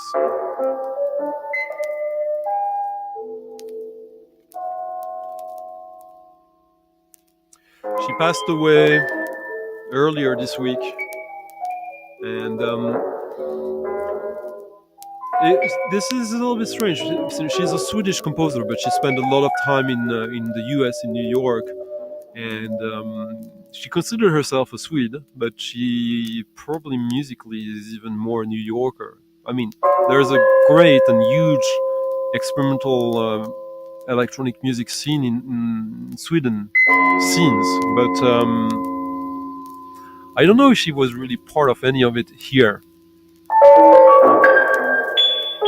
Oh, Daphne Oram, yeah. Well, this one, yeah, does a little bit, but a lot of her work is way more influenced by Indian classical music, raga and drone. This one is more like space electronic sounds.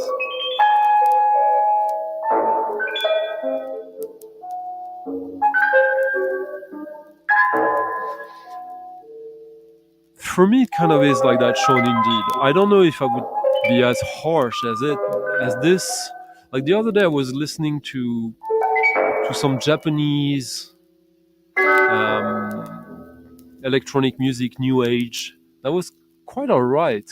From a guy, I forget his name. He used to be in a psych rock band from Japan, East Family, something pretty cool, kind of psych, soft machine, a little bit Japanese. And then he went on to do lots of new age electronic synth albums in the 80s. And sometimes there's a cool tune there and there, but it's cool in contrast of the other tunes that are, like you say, wallpaper music.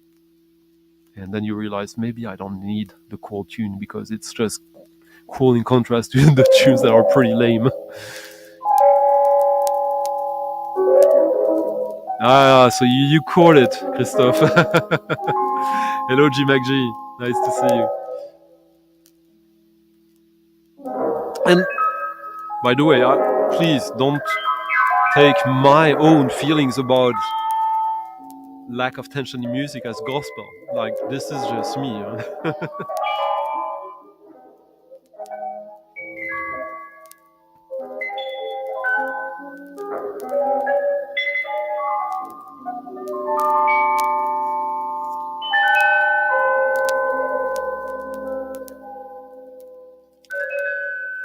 But if we're talking about the absence of a lack of tension, the next record, ooh,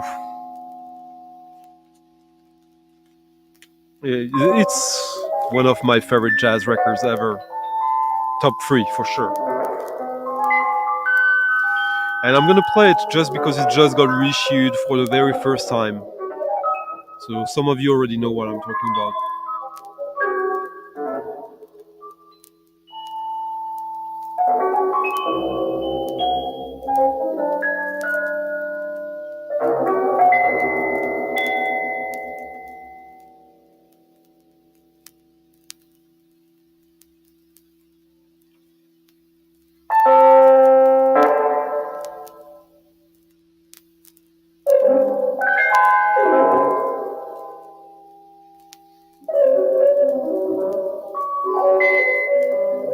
Salut DJ Mr. Joel.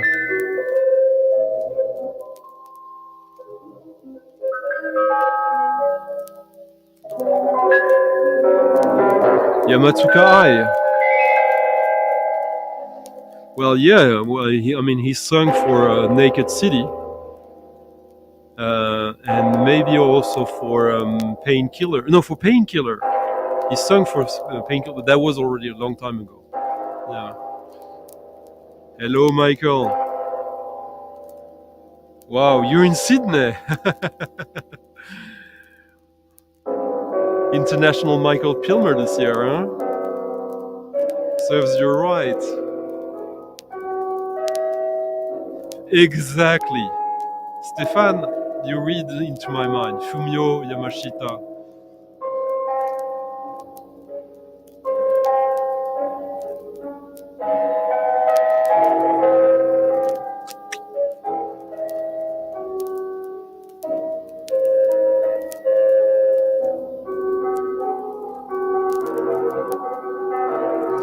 Yeah, but last week I was playing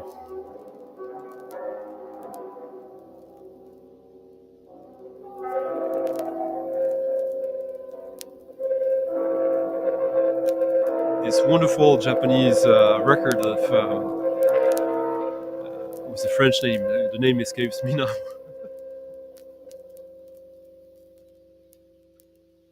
Anyways, and it's maybe on the fence of being that, but yeah, I don't mind it being close to being new age, but yeah.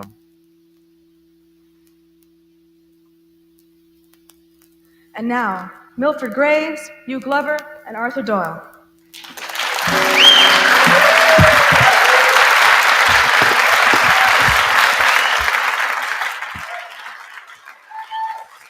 Angela?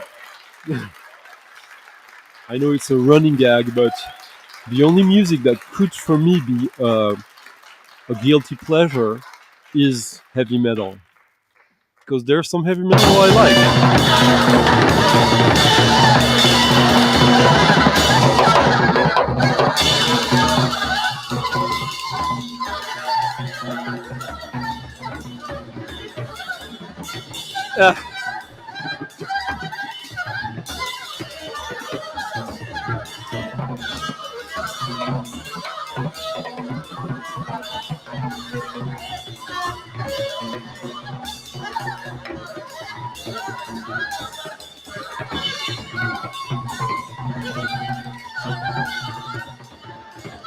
Babi.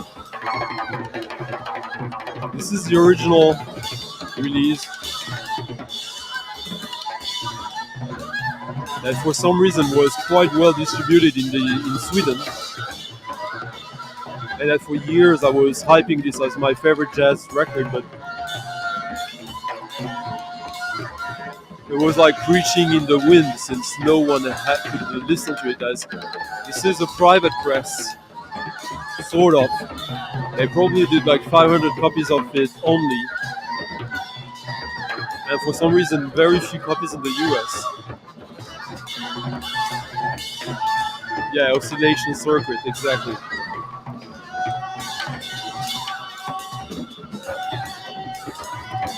Do share, Mr.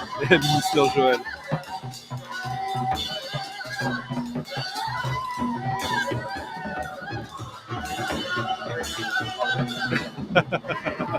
Too much tension for John. Salut.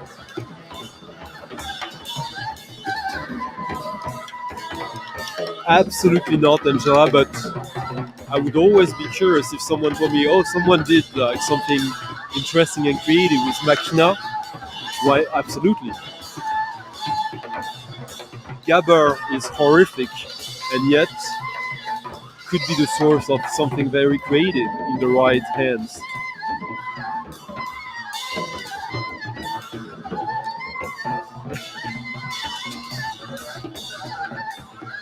Oh, so true. With the Ottaker remix.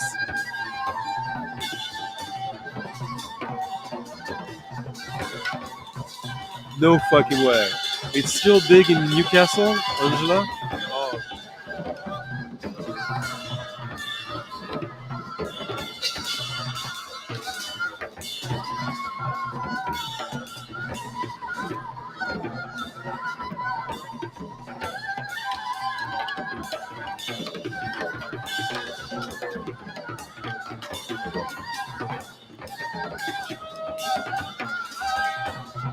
Hello Victor, nice to see you.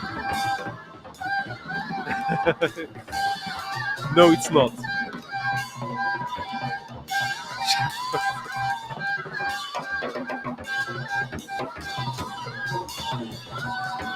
Yeah, it's pretty intense, this one. I can understand, but yeah, I find it absolutely fantastic.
track.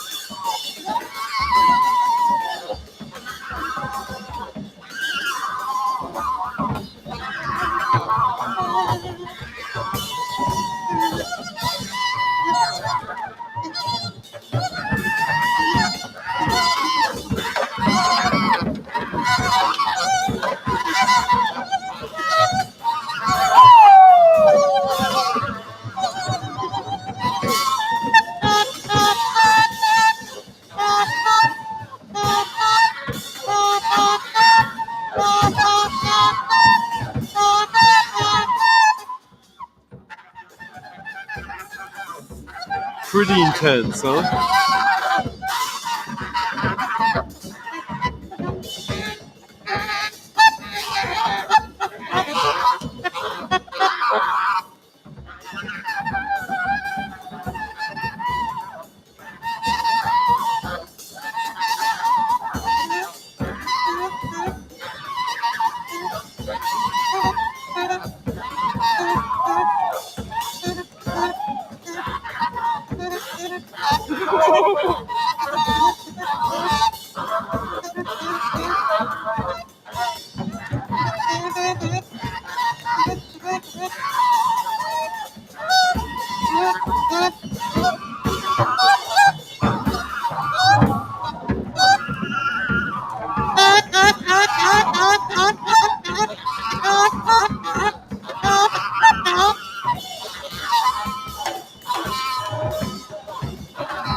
Alright, that was difficult to find.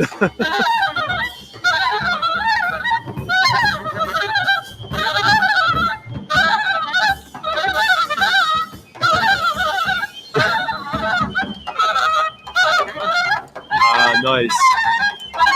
So this record, if you're into it right now and you're hearing it for the first time, you're lucky because for decades it wasn't available.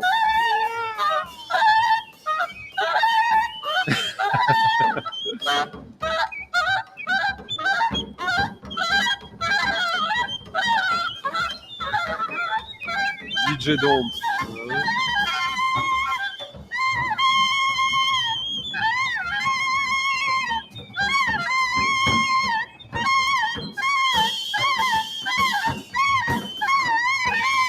Yeah, how often have you listened to it?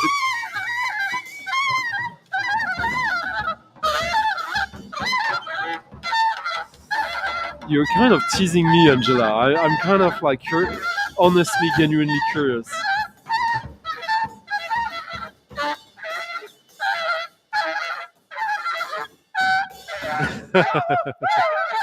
Indeed, all the time, yeah. You know, in a way, that record, the first time I heard it, was like, wow, so much. But then, it's just like a pure energy. It's like, just take it in, and it is really absolutely phenomenal record.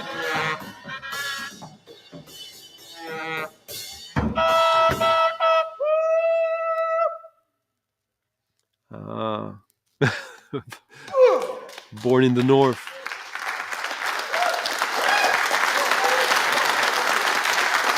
Yeah, Full Mantis. That's a great doc.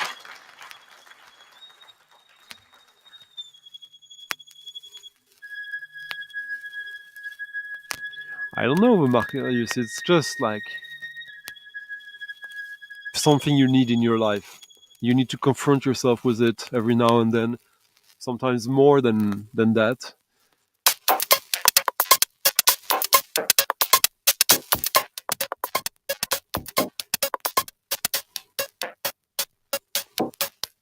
Saccade. From whom? From Milford Graves? Anyways, 808, disco time.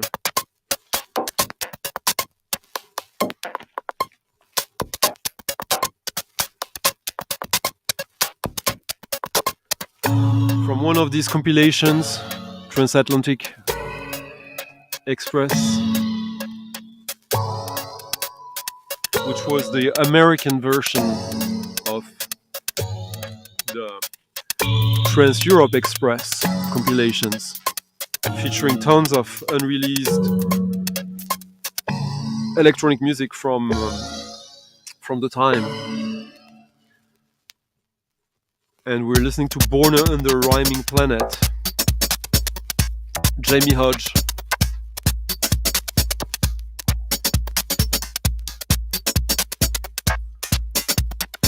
Super like DG funk techno. I don't know how to categorize it, but you got like how many? 24 tracks.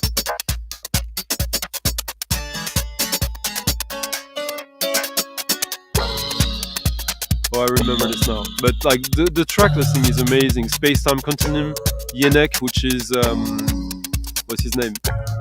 Kenny Larkin, Oaks 88, Dan Curtin, Mark Gage, Damon Wild, Joe Beltram, Mike Dearborn, DJ Skull, Midbeat Manifesto, Plastic Man, Infinity, which is Ron Atkins, Born Under Rhyming Planet, Eddie Flashing Folks, Genesis Peerage, and Psychic TV, which is not American, but he lives in New York by then. Ooh.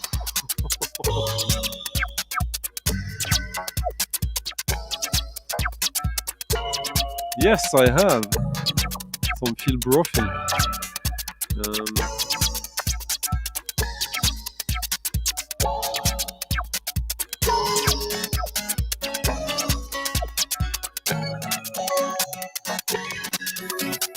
I love Phil Brophy's projects, and his solo album. I got it like a few years ago, but it's stuck in the US for me. I have to manage to find a way to ship it to me.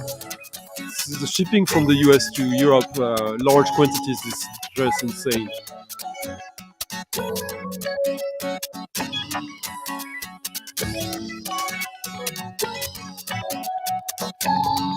Yeah, it was a great introductory compilation, I think from 80, 94, 95, 96, something like that. There used to be a CD compilation called Volume. They have like 20 issues. It was like the format of a CD was like a 200-page booklet with interviews or articles about all the bands inside the CD, which were all exclusive tracks. And they did an offshoot of that for techno, which are the two series I just showed. And these were curated by Spy Kid, who at one point was part of Eco... What's the name of that band? Let me play it.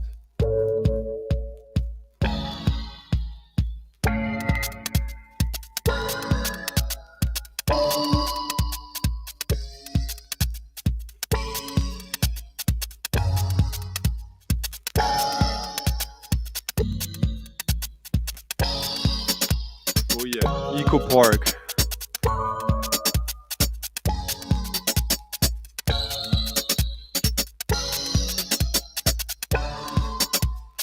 Well, it's not like a hit. It's just someone quite unusual in electronic music that I dearly love, and this is not one of his best tracks by any means, but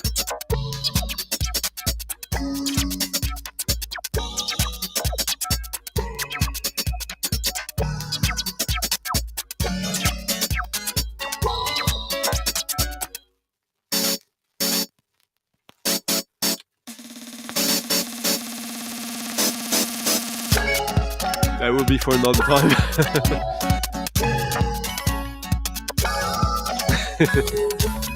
Yeah, it happens.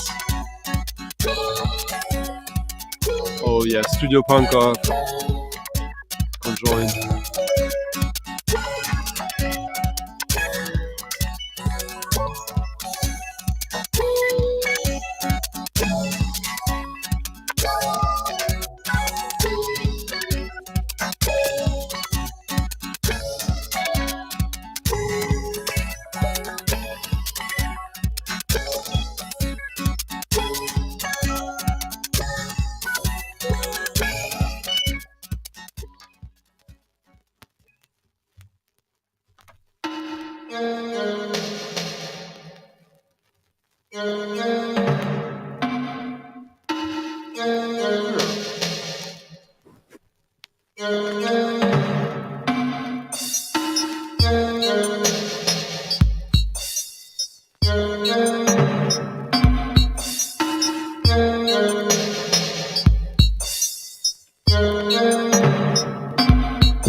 Well, I can't find the record I was looking for.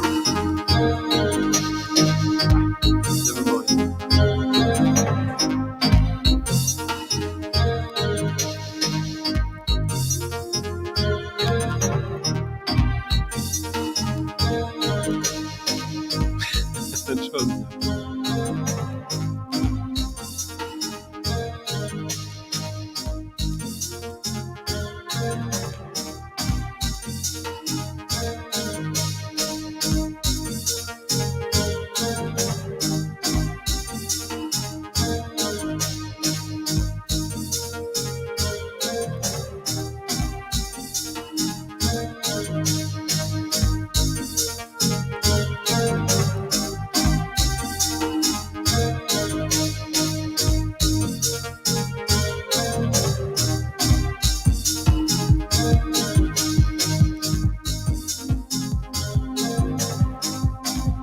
This is Thomas Barnett, which is probably the only name here I'm not familiar with.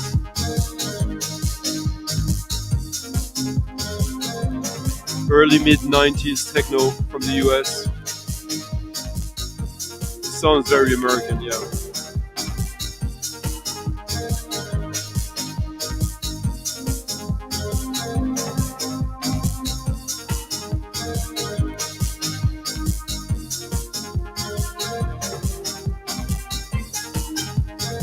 Huh.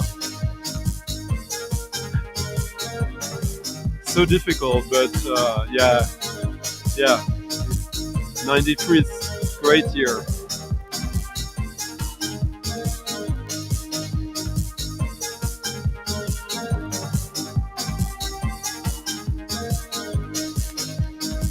There you go.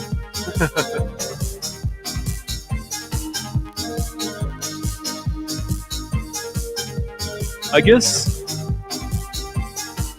when you keep when you stay interested in music, in finding new music you don't know, music that challenges you a little bit, that's probably the secret of staying young. One of the best strategies, the best ways to achieve that. This is quite nice.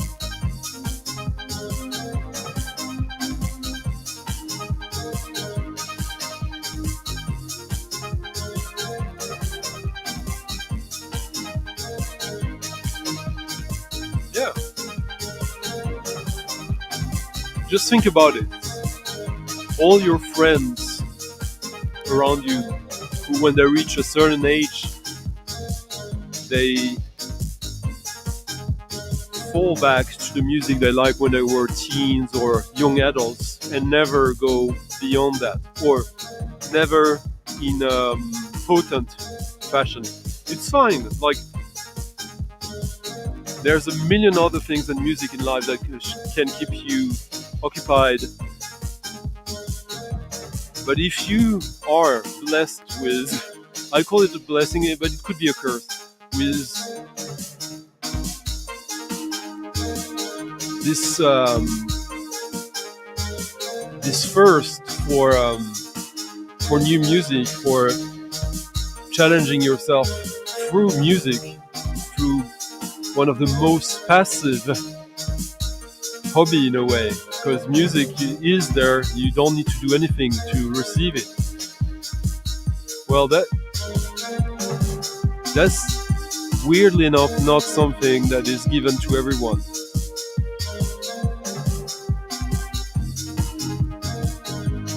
Yeah, it is really nice. I'll investigate more this guy. This compilation were so good, even when you got them long after the fact, because they were introducing you to so many. There's so many threads, so many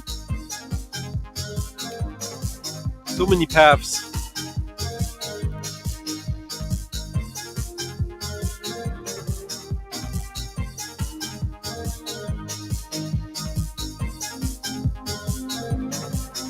Yeah.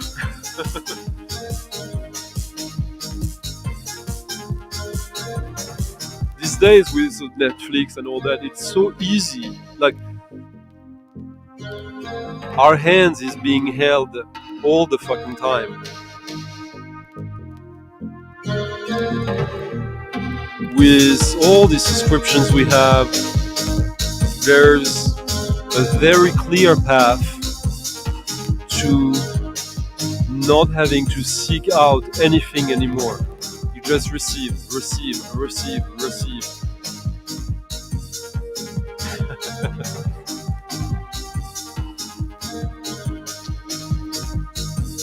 Me too.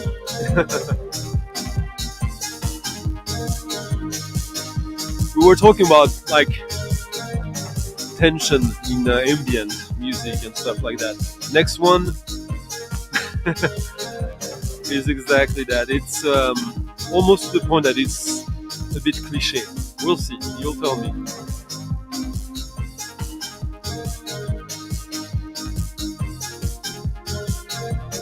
Yeah. I'll tell you what. Every time a band, an artist I love, releases a new record, I cross my fingers. I hope that I won't like it. Not because I'm cheap or anything, just because I just hope. I'm more interested in having outgrown what I'm familiar with.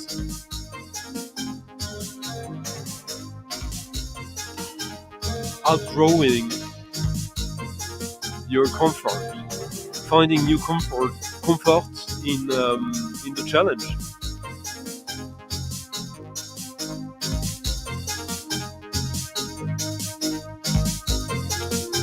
Yeah, which means that you don't necessarily listen to music every single day, or not in the way that we're talking about.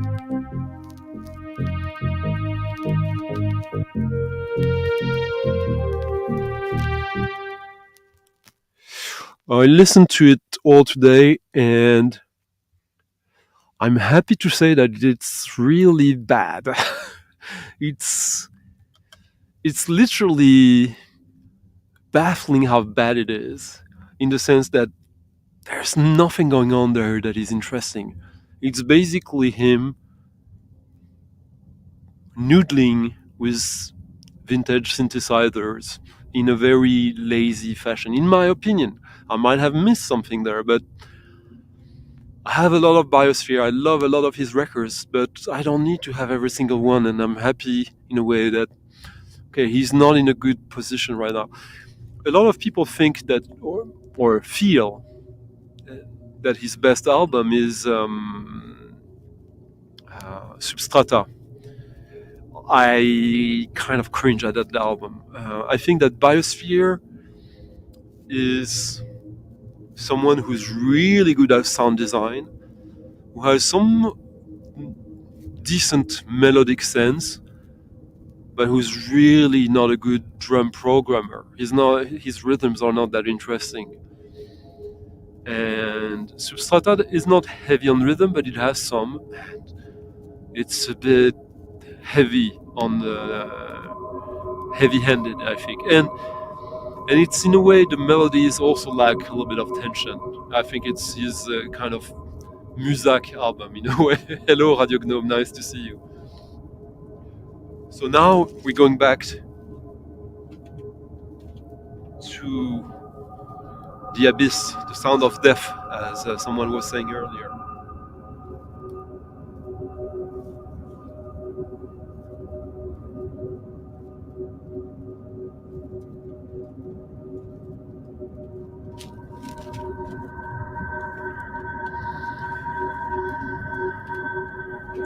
And I'm not freezing to death yet.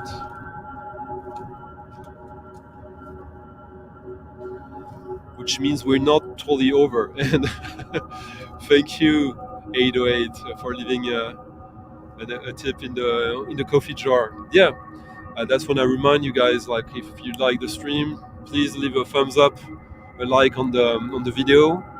If you're watching this after the fact, same. But you can also leave a comment to further the discussion, the chat. And if you really liked the stream tonight, if you want to support the channel, to tip your DJ of the day, you can always leave a tip, as 808 just did in the through the link in the description, the Ko-fi link. Thank you.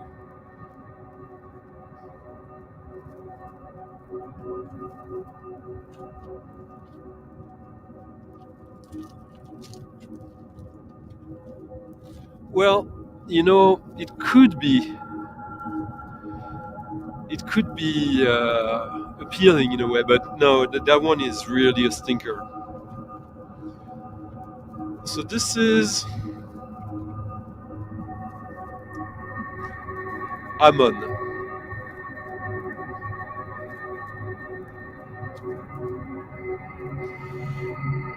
I think this is a woman who produced this. This was released as a cassette in the 90s or early 2000s, I think.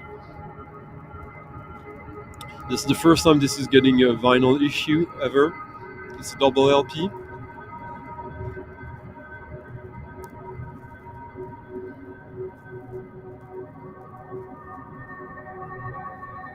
Amon Ak. This is really dark ambient, but not necessarily in a like grim and like gothic way. It's not completely exclusive to that. There is some kind of angst, but I think she manages to transcend it into a really stunning,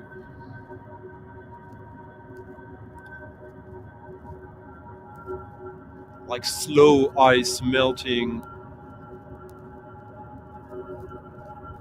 slow motion sinking of heavy feelings in a way.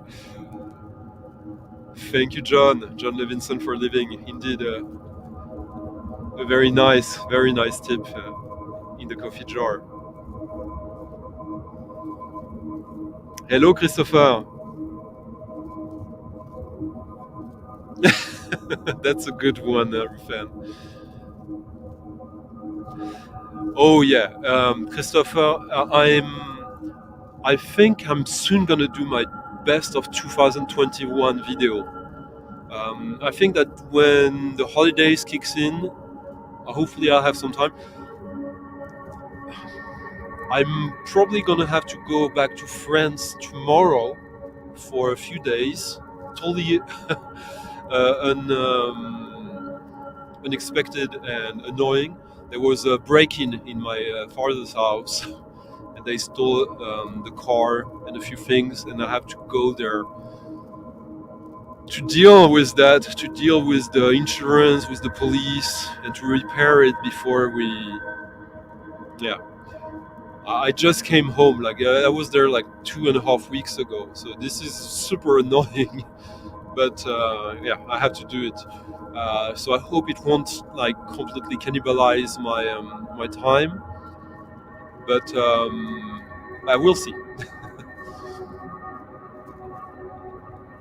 Oh, with Malo, yeah, that was nice.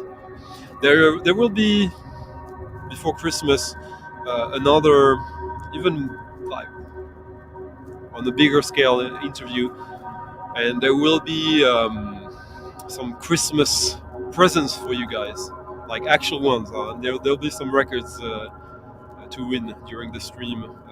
I don't know if it will be the week before Christmas or a little before, but I have some fun stuff planned.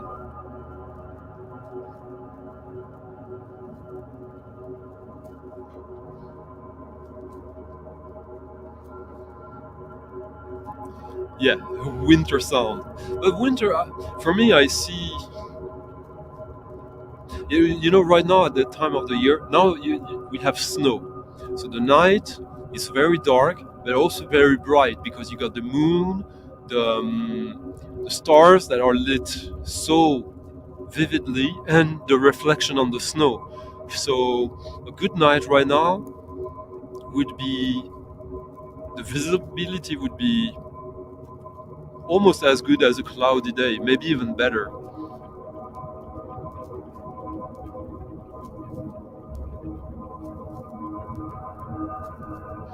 Yeah, that was. I have a neighbor there who I befriended and who called me the other day and told me, "Oh, the car is gone and the door of that building is broken." Oof. Unfortunately, no.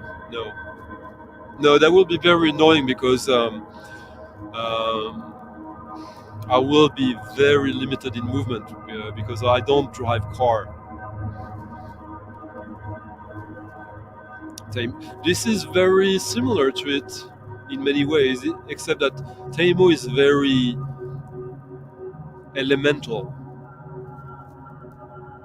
whereas this is, I guess there is something elemental about it as well, but you have this really like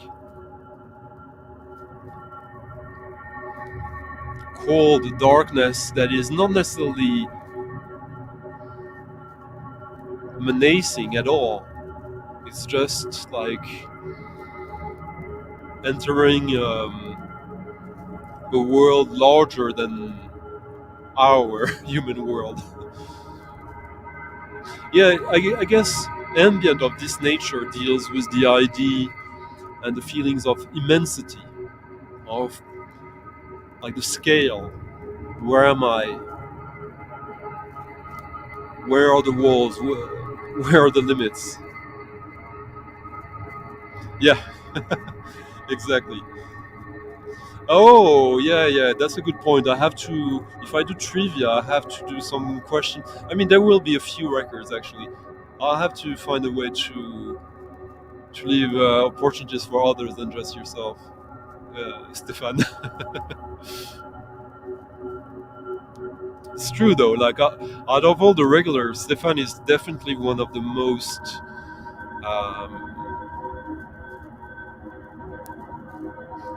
He's he remembers the names and he knows a lot of them.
I have a few, Marius. But I know that one of my favorite records from 2021 I only got like 3 weeks ago. So we have time.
Oh, that's interesting.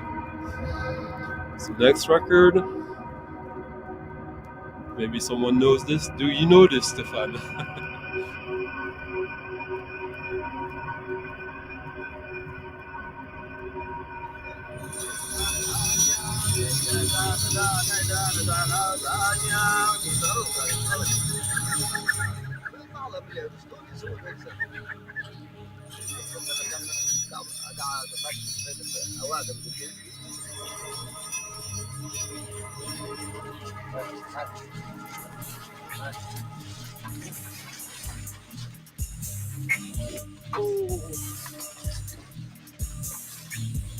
Of course.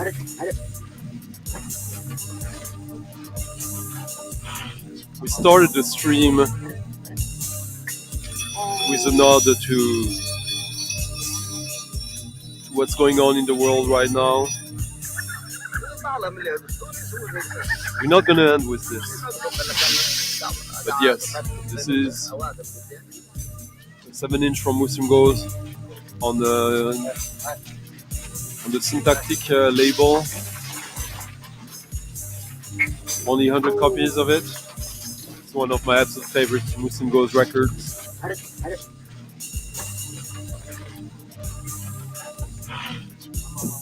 As I was saying, I put a link to an old video of mine from 2.5 years ago where I did a sort of like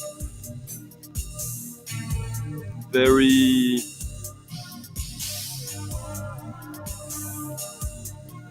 light presentation of Muslim Goes discography on vinyl. I'll do an update of that in January as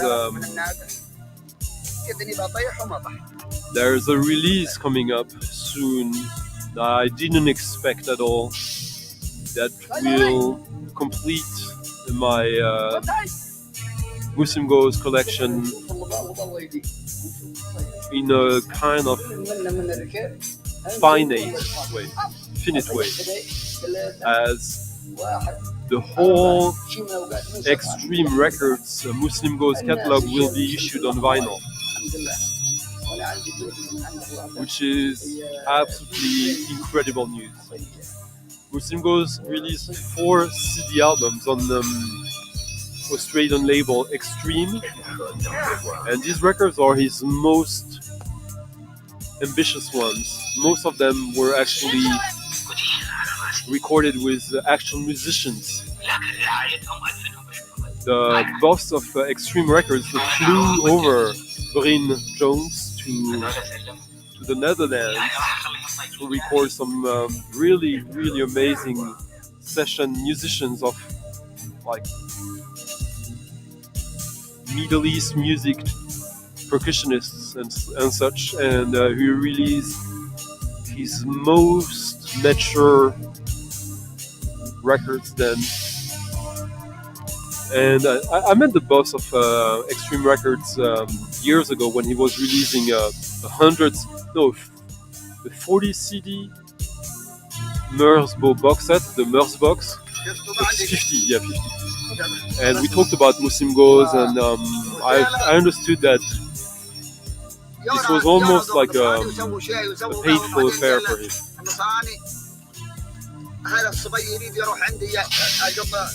Yeah, all unreleased on vinyl previously and all featuring bonus unreleased tracks.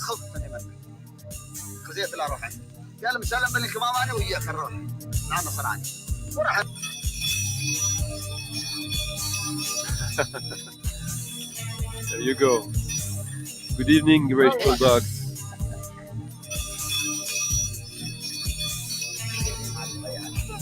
This Muslim Ghost record they only did 100 copies of it, and it's still like both sides are. انا سميت امبارح علوي، انا اللي سميت امبارح. قلنا اذا عرفوه انه انجليزي عندنا يقتلونه ويغيرونه. وسميني امبارح على يقول انه شيخ من الشمال يا عندنا. رحنا 6 اشهر برا في الشمال وكذا. سميني امبارح. وقت الصلاه يدور منه ويجلس مكان ويكون يصلي كلام عليه. اي غردون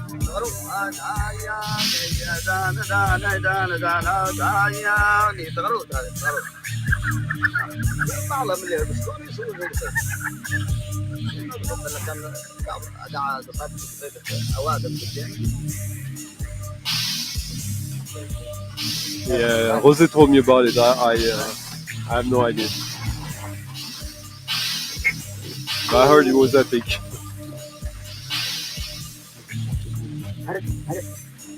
It is Thanksgiving. I hope. Oh, I guess it was yesterday. Someone asked me yesterday, "Are you guys celebrating Thanksgiving in Sweden?" And I had to answer him, "Well, we didn't kill no Indians, so."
So we're listening to one side, well, like the next to last segment of the String Quartet 2, Morton Feldman, one of his key pieces. This is a 6 LP box set. The entirety of the whole string quartet.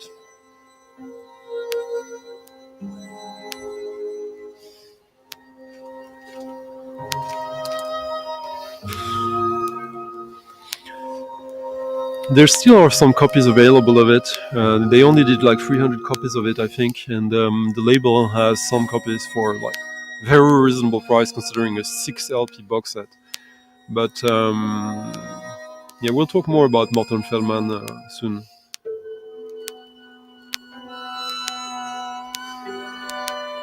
Yeah, there's some static on the record.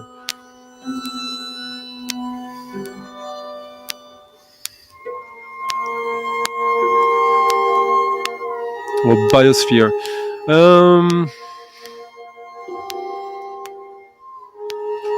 I guess when you do an album every year,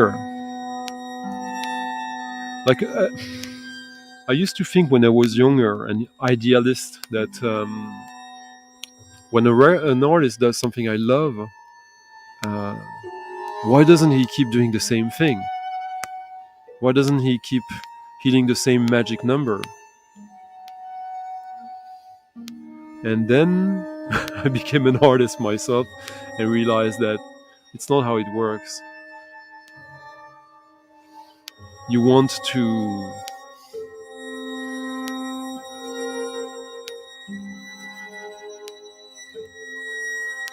grow. You can't stay in the same spot all the time or for your whole career. It doesn't work like that.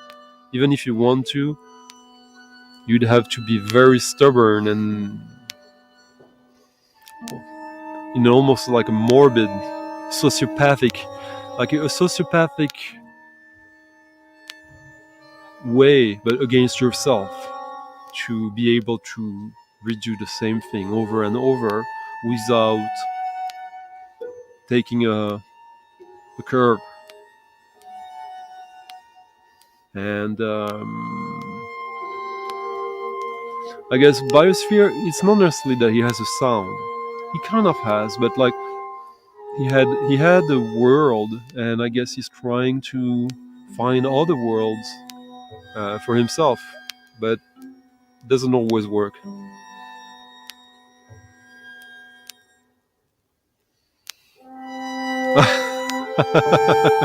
Yeah, it's a long performance. I think it's like how long is it? It's like 5 hours, something like that.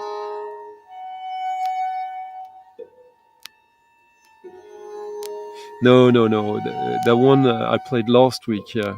But this is also on God. Yeah.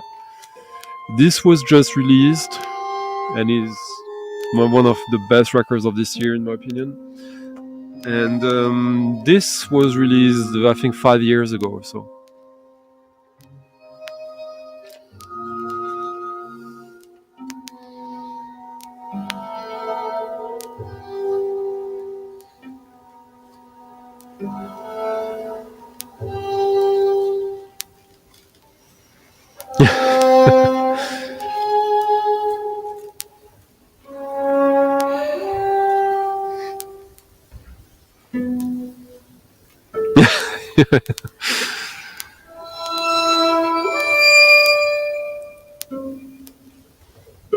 It's funny. I was thinking about that that whole debate, that whole thing that took over the VC a few weeks ago, the new Rolling Stones album, and there were people saying, "Oh, this is like a real real Rolling Stone album," and I was just thinking about what that means and what people put behind their thinking when they say stuff like that. And I'm not talking about what is it that makes a Rolling Stone album like a real one, whatever that means for whomever asks the questions. But full disclosure, I've only heard 2 songs of it. I haven't listened to it.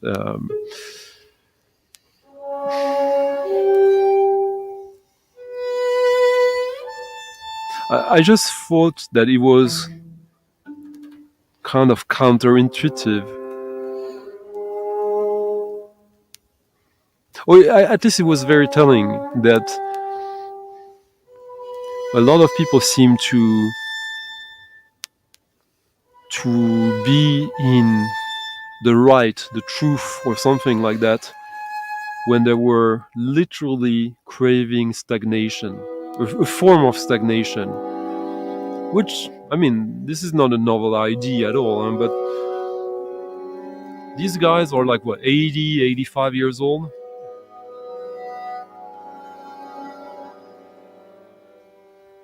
I can't assess myself exactly how that album sounds, but when I heard like people commenting on the cover and saying how bad it is and that that's not a Rolling Stones album cover, the visuals, I thought for myself it was quite a decent cover for a pop record. It was at least a cover of Now. It was the kind of cover a pop artist would have on Warp Records. Something quite modern, but also quite iconic and timeless. So in that regard, it was a good cover. And it was kind of nice how they managed to redo the Rolling Stones writing of the name of the band in that was a nod to the past, but also done in quite clever way. And I thought like, okay, so this record is a return to the good old times, but the cover is actually, it could be like a hyper pop record cover art, and which of course they're not going to do that, they can't, but I don't know, there was something strange to me that what the people appreciate about it was not what was new about it, but what was old about it.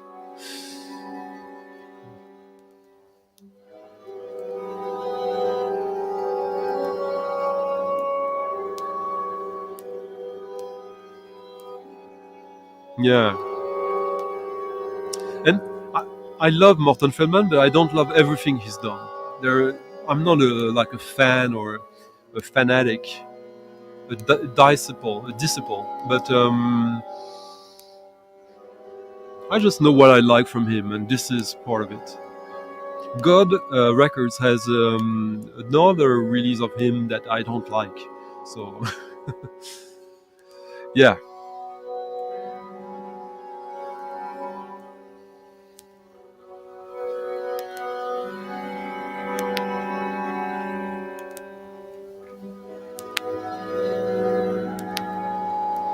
You know, maybe you're right, Daniel, but it is. It's a little weird to what you just said. That the loss of someone helped them to do something. You might be correct about that. I don't know.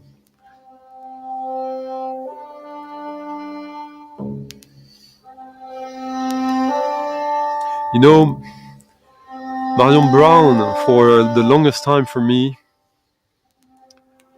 that was a grail. He had like a record that was a grail of mine. I'm not a big fan of Marion Brown. There's something in his sound that doesn't... Yeah, I don't connect with it often. Sometimes I do, but for the longest time, it's one of his French records that was really the big grail. Le Temps Fou, which is the soundtrack to a French movie with French musicians. I think Don Cherry is on it somewhere. It got reissued, I don't know, like maybe 10 years ago or so, but before that it was like a $500 record. And I was obsessed with it, but when I got it, I was actually a little bit disappointed with it. So, yeah, you never know.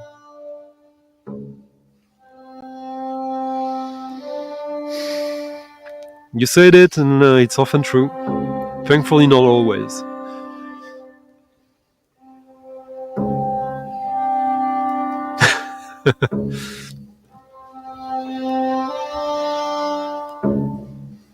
Yeah, but that's the thing that was interesting to me. It's like there's the nostalgia, but the one little thing they did that was not pure nostalgia, this record cover got a lot of them like almost up in arms, which I found really, really odd, because that should have been these people's out in a way. Like, okay, they're catering to my needs, and they're even giving me the opportunity to act like I'm into something that is still in the present and in the future, even if it's only a cop-out, but yeah.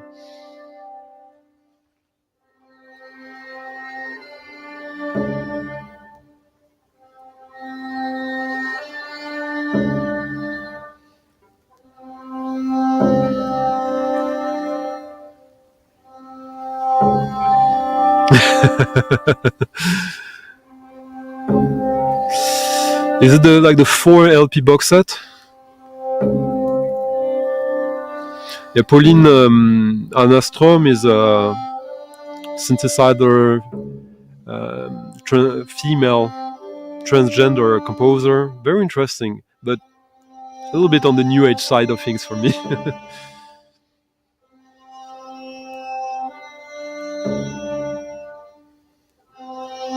Then there is some primitive aspect to her music, by the way.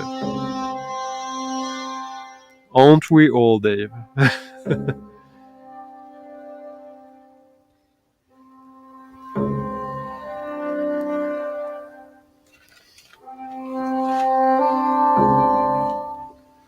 Alright, how shall we part tonight, huh? What shall I play to say it all? I think I know. But this record, this Morton Feldman, is... I understand how it could be a little bit challenging. Like modern classical music. I guess one could feel that this is really too minimalist in a way. Right now, for me, I just feel at home in this. This feels so completely natural. I'm not saying that to brag. It's I'm just happy.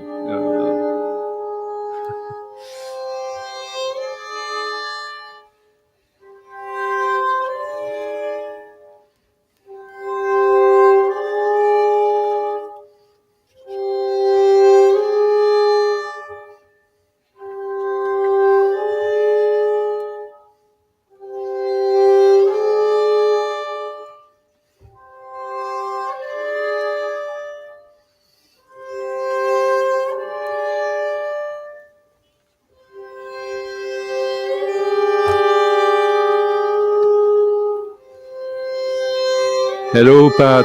Nice to see you.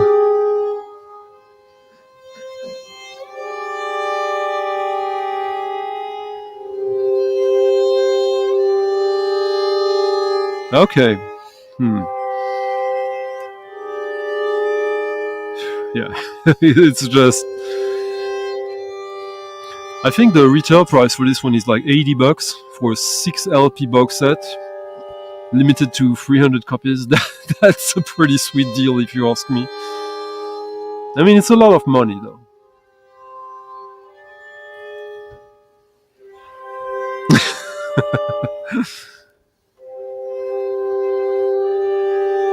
I'm soon gonna get... okay, I think so far my favorite record of the year, one of them, it's on its way to me. I've listened to it online for months now.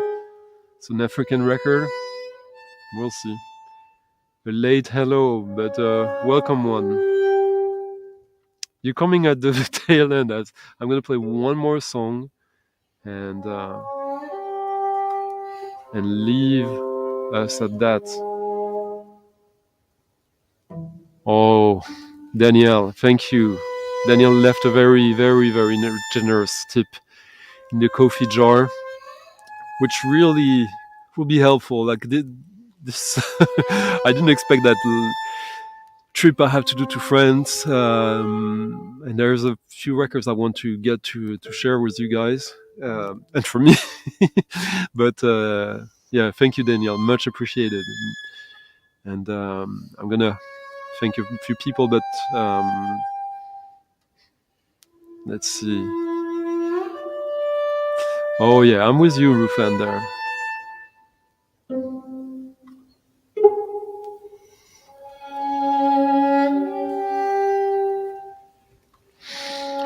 Yeah. Yeah, exactly. That's why I don't have Facebook. So you don't get exposed to all your childhood friends whom you have nothing to do with anymore apart from like vague memories and trauma.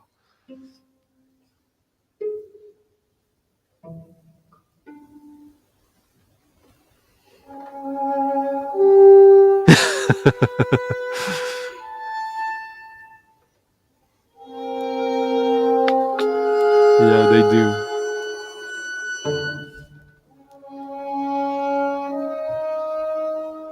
Bagpipe is such an interesting instrument. I have a few bagpipe records. I played one like a year ago or so in the stream.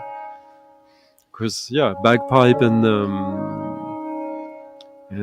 hurdy-gurdy, medieval instruments. tribal almost, tribal in the truest sense, but also so resistant to the Western doxa of Western music.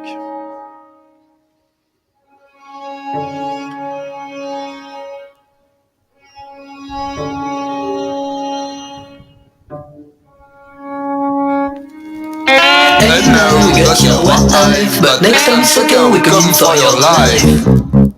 But the next time that we met again, I was giving them punks what they deserve, and finally justice would be served. Gonna meet the punks on the battlefront, gonna meet the punks, street justice. Gonna meet the punks on the battlefront, gonna meet the punks, street justice.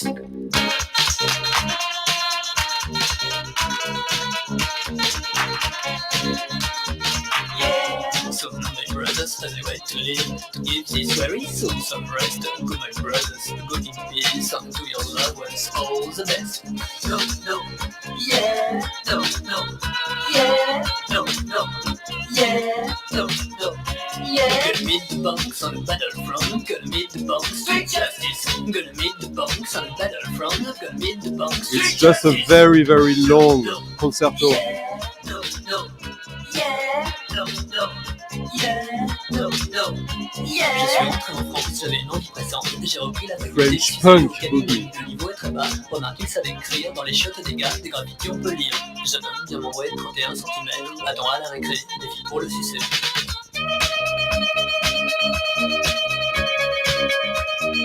So tonight, so far, I thank everybody, but with a special extra thanks to Daniel, John Levinson, 808, Mercurian Man, Bat, Roberto Carlos, Marius, Sean, the Vinyl Dreamscape, Rich, Marcos, and Thomas. Thank you guys for supporting the channel. Much, much, much, much, much appreciated, especially now. And that was a 3-hour stream.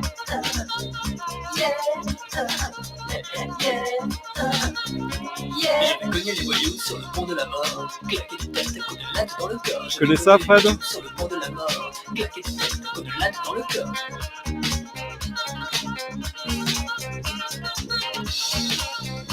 C'est la supériorité des races animées sur les dessins animés qui savent encore rêver. C'est la supériorité des races animées sur les dessins animés qui savent encore danser. J'avais connu les voyous. And think of all the people who don't have a voice right now.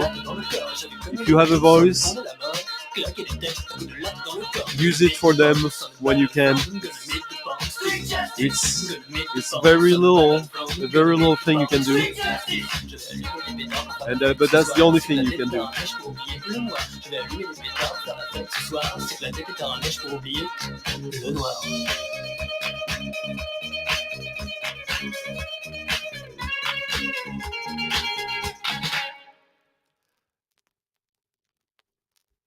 Oh yeah, I'll just play the B-side because it's such a fun little record.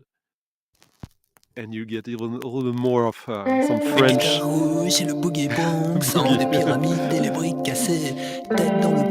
Thank you, Johnny. Thank you, everyone.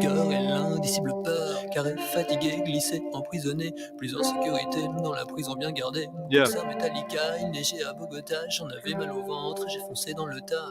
C'est le tango des couleurs ravagées, les mecs sous la douche, les objets mélangés. We should at least. C'est le tango des filles déshabillées, la douleur dans le dos, la fraîcheur de l'eau. Thank la you. série des glingués mal promotionnée, un look Beethoven, il vendra des centaines. Mad Max, le batteur, a loupé son solo, il sera décoré, la légion des ratés.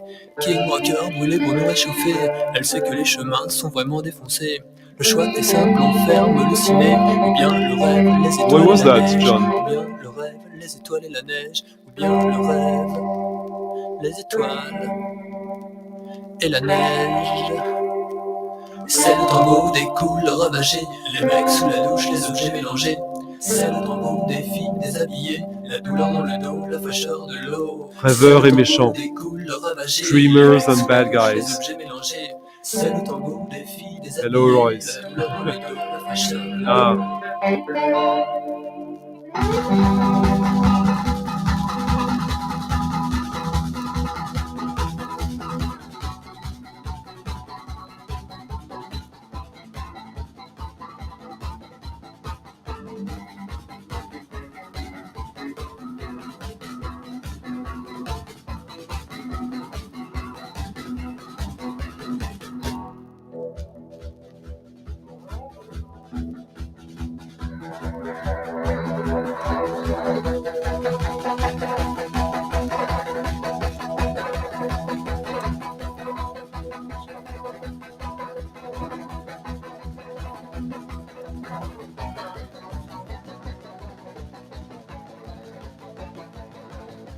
depressing to say the least.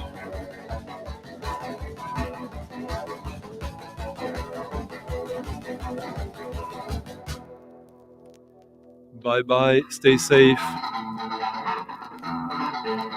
stay good, and yeah, Les groupes français chantent en use your anglais. voice. Ils disent des choses qu'on ne comprend pas. Il y a 2 ans, dans ces terriens, je revois la fille qui n'existait pas.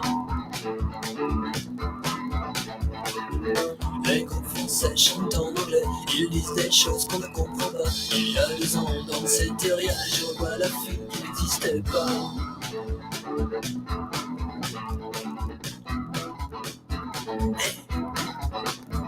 Hey, hey. But call the boy, but call the boy, but call the boy, but call the boy. Bye.